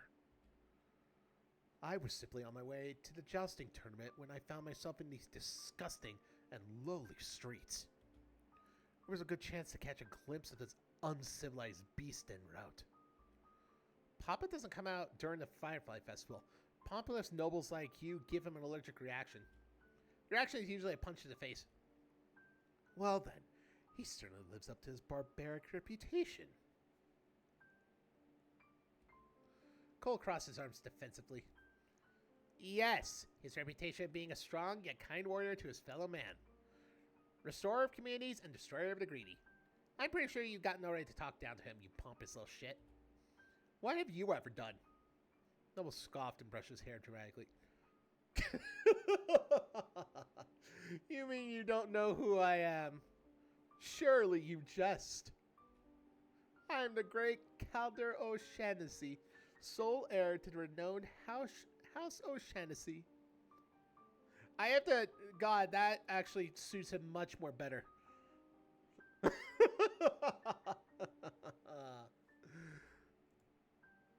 You mean you don't know who I am?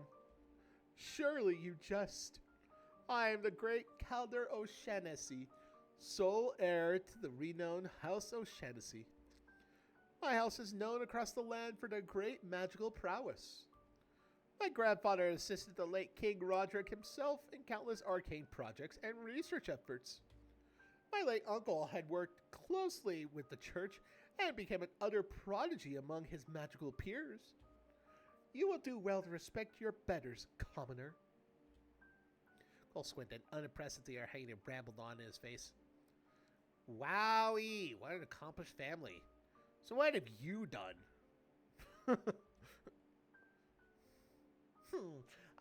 You've got nothing, do you? I knew I smelled bullshit. If you had anything worth mentioning, you would have prowled on about it by now. I will have you know, I have plenty of accomplishments to my name. An unwashed peasant like you wouldn't understand. Yeah, my throat. No, I think I get it. An accomplished noble arcanist wouldn't be sent to commoner streets like this. You wouldn't even be attending a jousting tournament. You'd be invited to a big fancy party in the nobles district right now. But you weren't worth inviting, eh? Calder Winston took a step backward. What an accomplished family you've got. Must be a lot of pressure to live up to their magical deeds. But you weren't good enough, were you? So now you're off to the jousting tournament to make a name for yourself. Maybe if you win, you'll finally have something worth bragging about. Cole! Do I have the gist of it?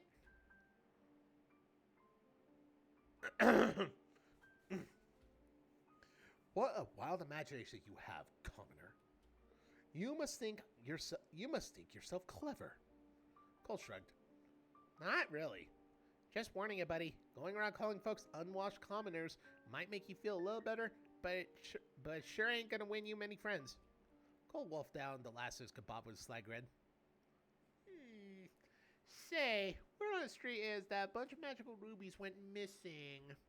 Rubies that can provide a mage desperate for strength and status with some much-needed power. You wouldn't happen to know anything about that, would you? That hanging is perked up with interest before quickly lowering caution. I have no need for such trinkets. Any accomplishments I achieve will be gained by my own power.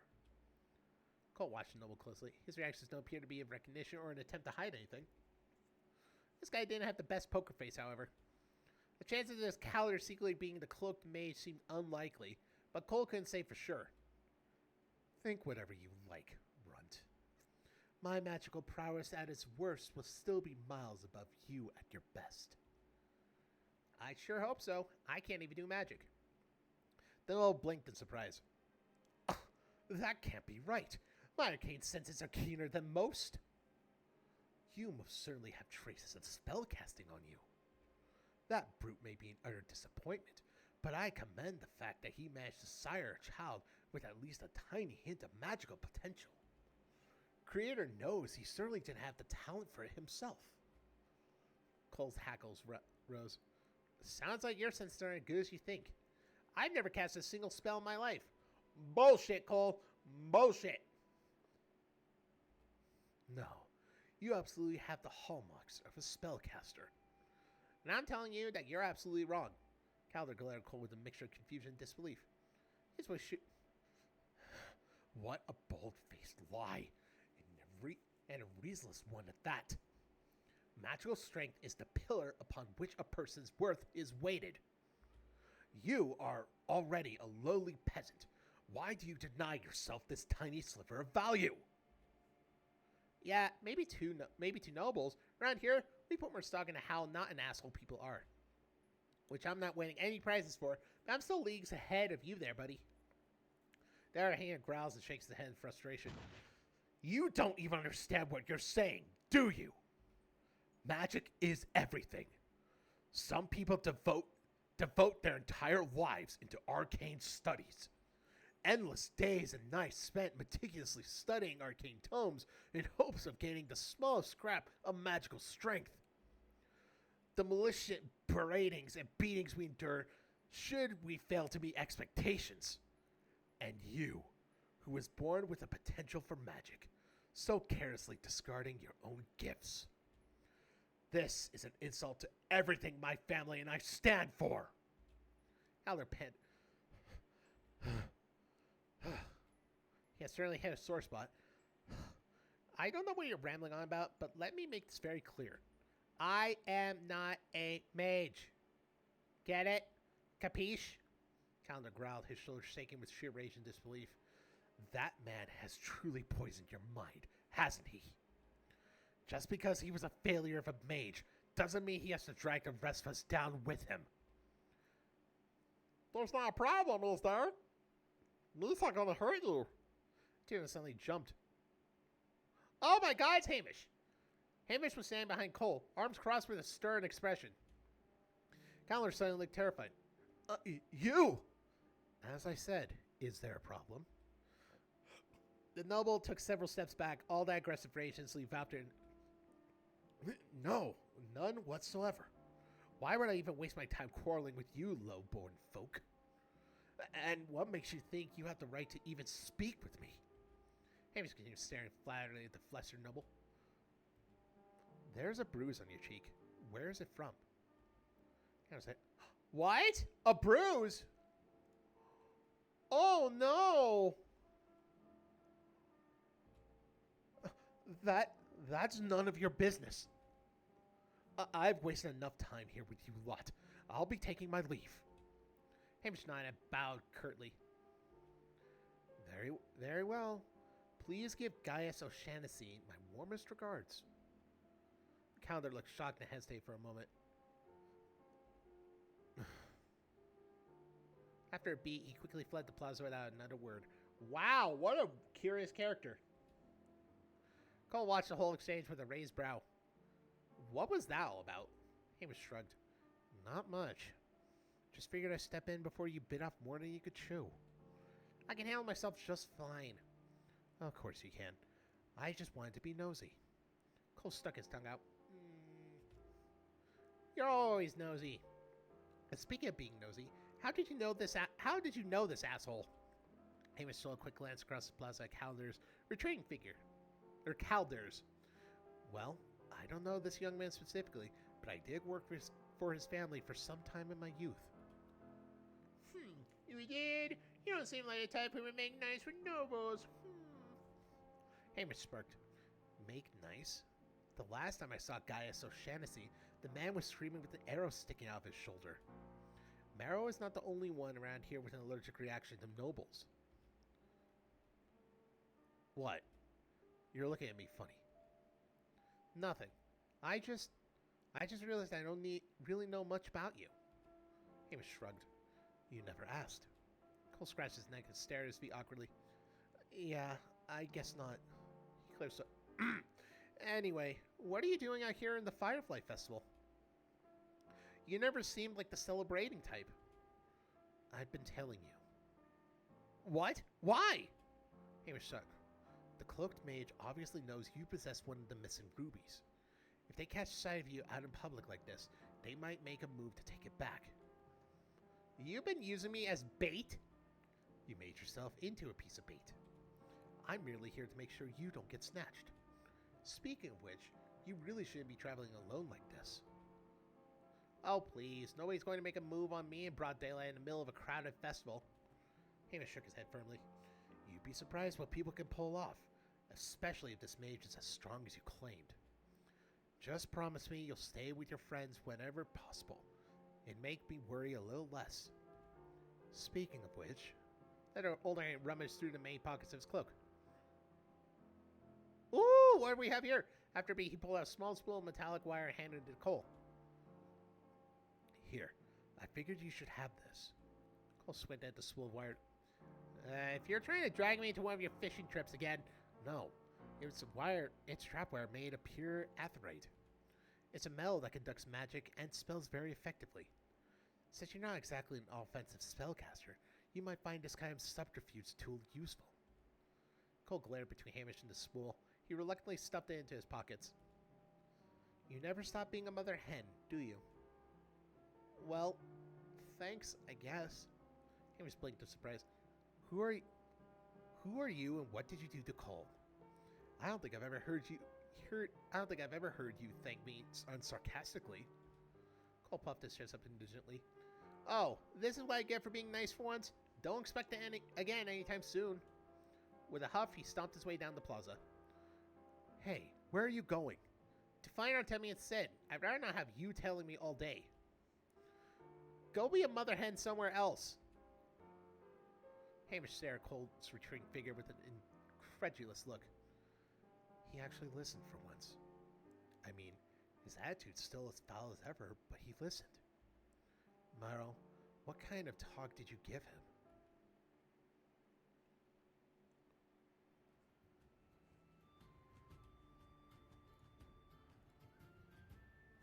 I need some time alone. Oh.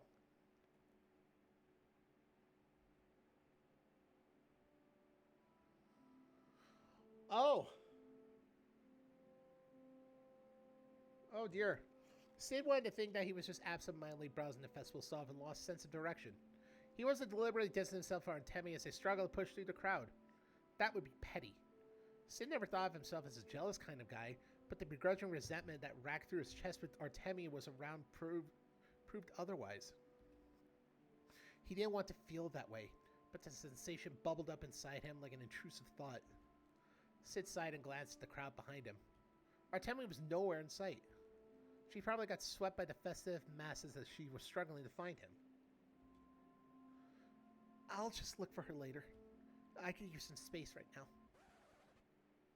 What in the world are you doing? Huh?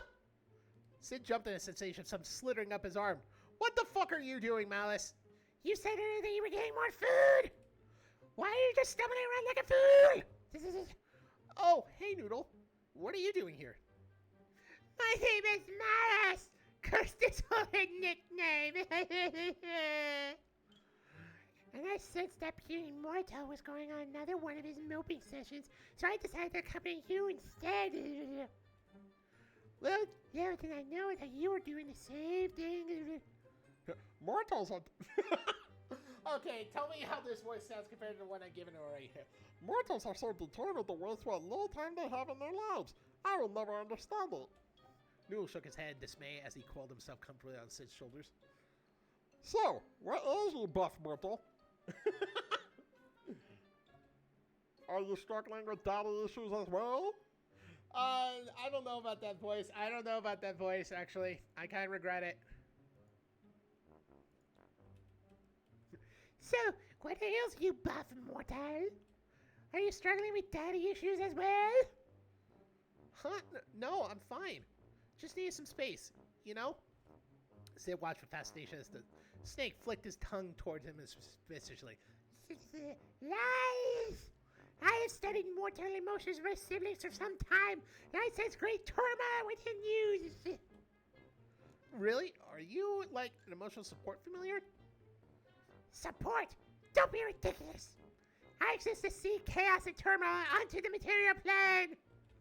Why would I waste my time helping you inconsequential mortals with your petty thoughts?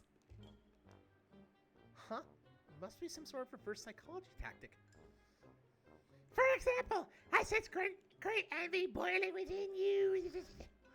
Surely you're attempting to unleash upon that knight friend of yours. What right does she have to be so effortlessly better than you in every way? Oh, shit. Malice, don't be a dick. Malice, be a good noodle or else Cola's gonna strangle you again. Oh, fuck. No. Headphones. I'm gonna stop getting entangled. Stop getting tangled in my fucking chair. Damn it. No. Unleash my... Dude, Artemi is like the most humble person on this side of the earth. Exactly! Look at her, flaunting her humility while you're struggling with your own self-worth. I don't think you understand what humility means. Sid can't help but smile at the python's furious hissing. You're right, though. I have been feeling a little useless lately. But it's more of a me problem. It wouldn't be right to take it out on Artemi. I disagree wholeheartedly. Clearly your knight friend is flaunting her accomplishments at you out of malice. What else could it be? She's sharing her excitement with her friends because she's happy? Unlikely. Your awful emotions just won't just go away on their own. You must take action. Sid chuckled and absentmindly began scratching Malice's shit. Get your hands off me, you horrid! I second that. Chin scratches feel most satisfactory. Give me more, Puff Moto. If you don't, I'll bite your nipples off next after I bite the dick off of that little twink bitch. Oh my god, what have I done? Oh, even better, hold on. On second thought, chin scratches feel most satisfactory. Keep giving to them more, or else I'm gonna bite your nipples up when you sleep. After I'm done biting that little bitch after I'm done biting that bitch twink's dick off while he's sleeping too. Though he probably might like it. I have no fucking idea. I'll just bite his dick off. Oh, which is more horrible? The one I gave her? Or the this ain't gonna hurt you. Continue, Mortal. Yeah, I probably need to do something about this whole jealousy thing. Clyde mentioned that I should focus on myself. Hold on for a minute. I fucking knew it. Sid, you're wearing short shorts, aren't you? He is still wearing short shorts. What the fuck, man? That's actually, kind of hot. I was hoping this would all go away once I do well in the brawling tournament later. Even if I don't win, I can at least prove that I can hold my own in a fight. The end goal is to be a contributing member of this avenging party, right? Artemi isn't the enemy. Sid smiled, patted the snake on his tiny head. Thanks, Noodle. You give great advice. I can see why Cole keeps you around. Wait! This is the opposite way I was going for! Stop! Feel bad! The two of them jumped with a start. A sudden outcry of yelling along with the arcane wail of an alarm spell snapped. What was that? Sounds like trouble. I'll go ahead and take my leave. Noodle grunted as he slammed down Sid's back. Ugh, what? Why are your pockets so damn tight? My puny Mortal's pockets are comfortably spacious compared to this disgrace. Sorry, all my pants are kind of tight. There's not a lot of stuff in my size. You! Oh, Mister, please. The man just started going crazy and attacked me. Where? Don't worry, little guy. You're safe with... Wait a minute. Huh? You! You're the kid who stole all our stuff and got us arrested! Hey, that's all in the past, mister. I'm a changed man now. What the fuck? Feeling is... What? That little fucker stole all my gold. Hand him over so I can beat some sense to that little penny pinching little shit. Starting now? Kid, you can't be stealing people's stuff like this. You're gonna get hurt one of these days. Yeah, like right now.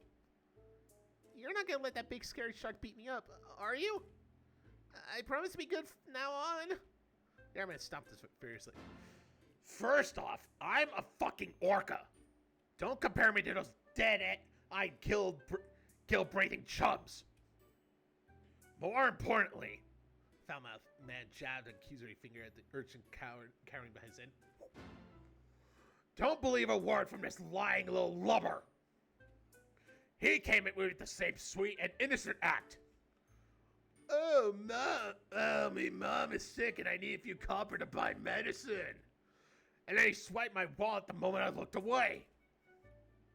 Well, little urchins like me have to make do to survive, right? Surely you'd understand. Oh, I'll make damn sure you understand. Nothing like sleeping with the fishes to teach a man a hard lesson. Sid glanced between the shivering young boy and fuming orca with a sigh. All right, how about you hand the man his wallet back and then we'll hand you over to the city watch. You did trip the alarm spell on one of these crystals. Wes should be rushing over any minute. He should be able to set you up with folks that can help. Hey! The moment Sid took his eyes on the urchin's hands darted in his pockets. Before he gave that fucking little shit. Ha! You suckers always fall for the same trick. What? My coin purse! I told you! I fucking told you, didn't I? Come back here, you little fuck! There ain't gonna be nothing left once I'm through with you! Wait up!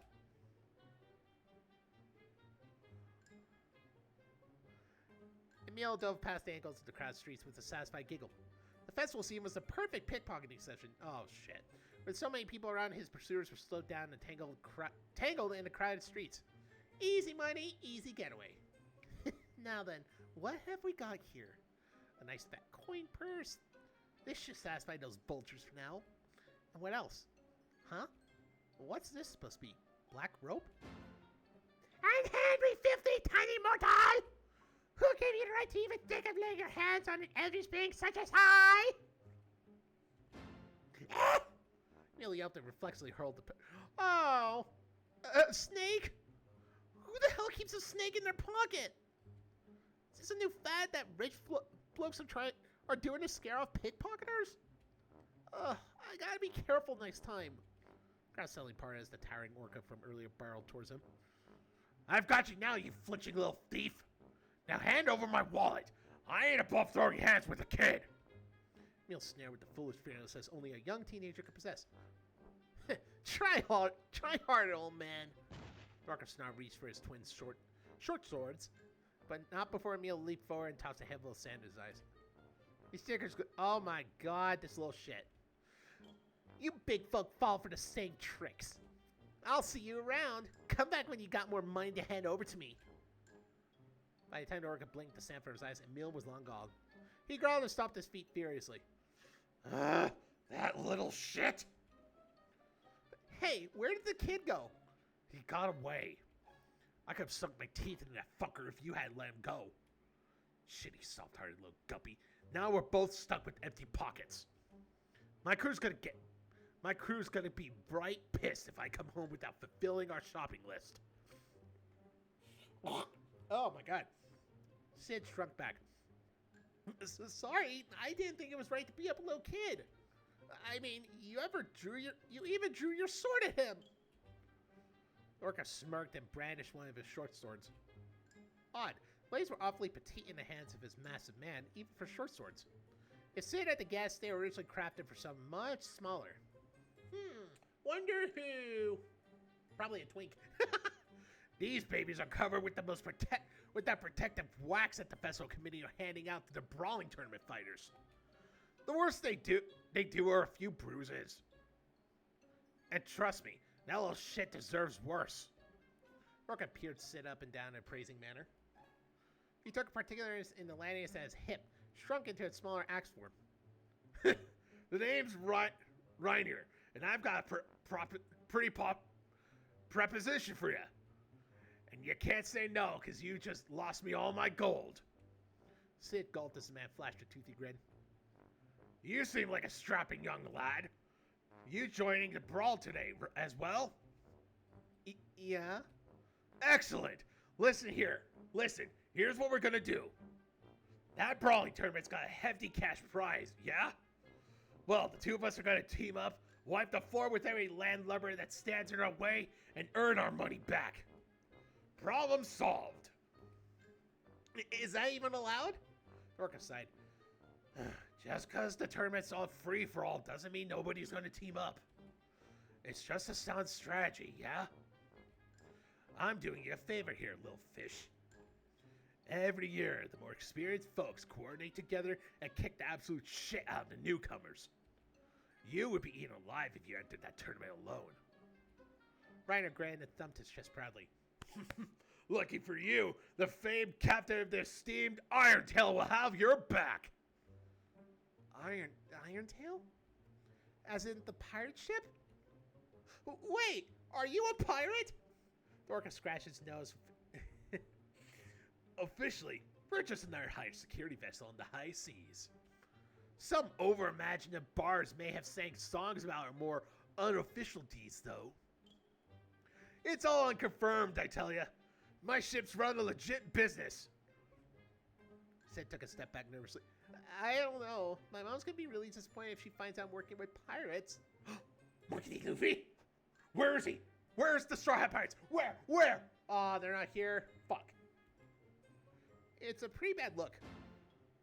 You ain't got no choice, lad. You lost me all my shopping money. What am I supposed to tell my crew now that we ain't got gold to restock the brandy supplies? You really want a crew of cranky, sober sailors on your ass, boy? No? I didn't think so. So haul your ass over to the brawling tournament and get ready to fight for your life. What's your name, lad? I'm Sid. Sid, huh? Well, get ready to be the next co-winner of this year's brawling tournament. If not, you're gonna end up mopping the deck of my ship till you pay off your debt. Got it? Wait, don't I get any say in this? Nope, none at all. See you at the tournament, kid. Holy shit. Sid gasped. I really need to stop getting roped into horrible situations. By the way, that flinching shit dropped this weird screaming worm in the street earlier. Is it yours? I handle you, horny creature! I will not stand for this indignation! Noodle! I completely forgot about you! The small python bolted onto Sid's shoulder, trembling. I've been trapping on and better like some unwanted house pet! This is truly the worst day of my immortal life! I just want to huddle up back near my puny mortal's comfortable, spacious pockets!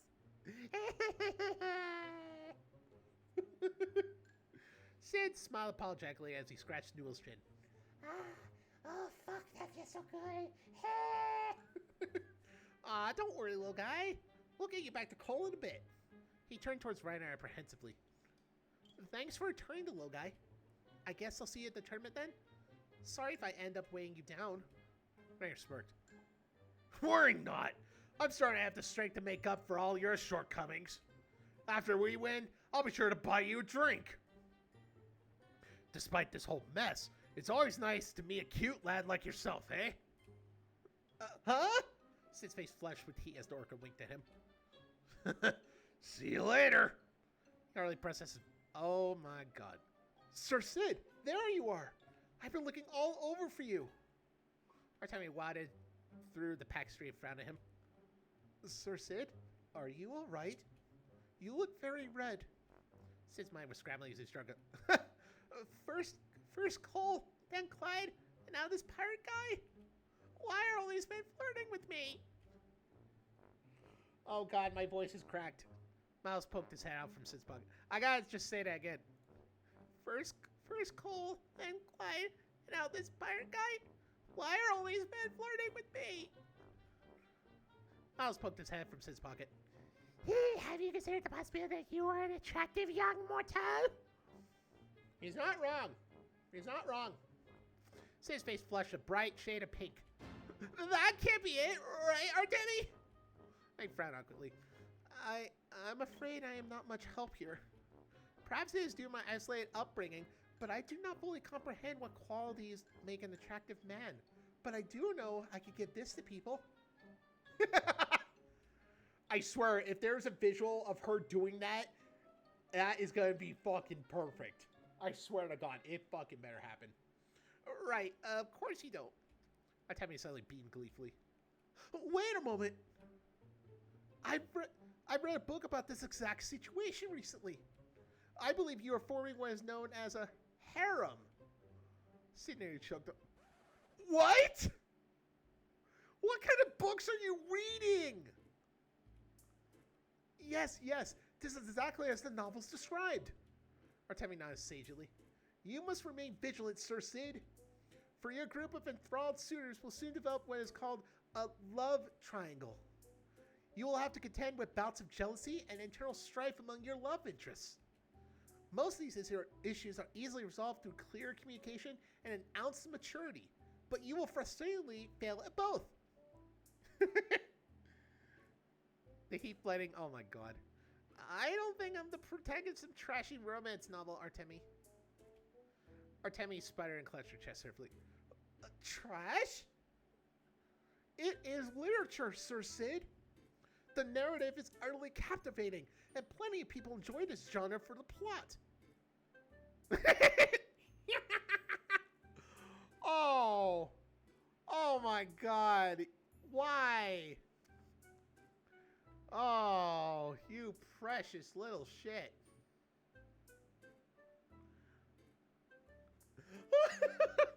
Why, in one afternoon alone, I read through 4 of the books in the series. 4 books in an afternoon? How? Since Josh had found himself straining a smile. 4 whole books, huh? You sure read fast. Oh yes, it is one of the few hobbies I have time for between my trailing regiment. I am currently scouring the city for the 5th book of the series, but it is nowhere to be found. It is confoundingly absent from Sir Morrow's collections and the public library. Artemi sighed woefully. The suspense for the next story arc is almost unbearable. Where's Cole? We're supposed to meet up and get ready for the tournament, weren't we? Sid instantly felt bad as he cut off Artemi's excited rambling. The knight looked crestfallen for a moment before quickly shaking it off. Cole is undoubtedly intending to seduce one of the adventuring tourists right now. I shall go grab him. Sounds good. I'll be with you guys in a bit. My god, Artemi is a bookworm. Oh, that makes her more precious. The moment Artemi left, Sid hung his head low with a sigh. Fuck the throat. I got snippy with her again. I didn't think this would bother me so much. Damn it!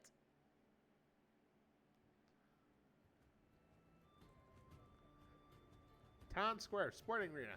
And you know, oh my god, this.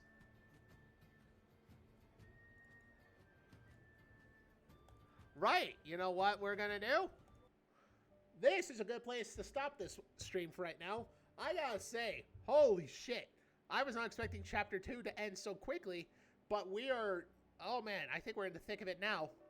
Who knows? Chapter 3 might be the biggest chapter in this. I have no idea, but I am excited for this. We met Agatha, Calder, and now Reiner. I actually like voicing Calder and Reiner. They're actually pretty fun so far. So, for right now, I like voicing most of the characters, but so far my favorites are Artemi, her mom, who's a total bitch, Reiner, Malice, Calder, I almost forgot his name, and, okay, fuck, I just forgot. Okay, Artemi, Cole, Malice. I just like fucking voicing everyone.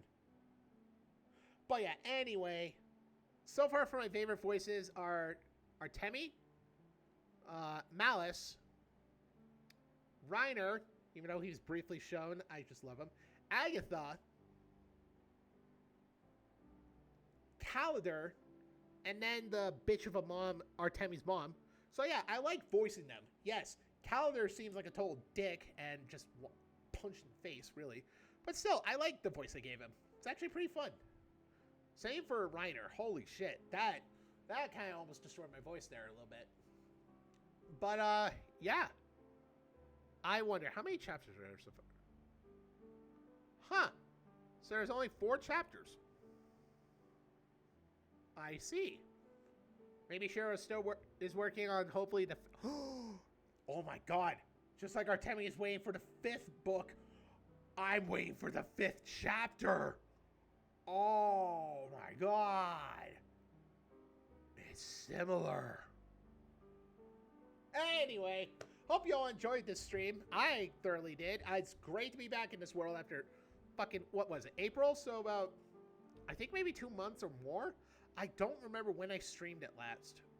But I do remember it was back in April, so yeah. Reiner. Rainier? Rainier. I don't know if I'll remember that, but yeah. Anyway, hope you enjoyed it. Hope this was fun. If y'all enjoyed it, remember to hit that heart button that says follow right next to it, so you'll be able to stay notified of when I go for a live, when I go for any stream live, which is actually on my Blue Sky, which is on my front page. The schedule is there from Monday to Sunday, full of amazing things. Like one example, Wednesday is going to be a special day. I'm excited for it.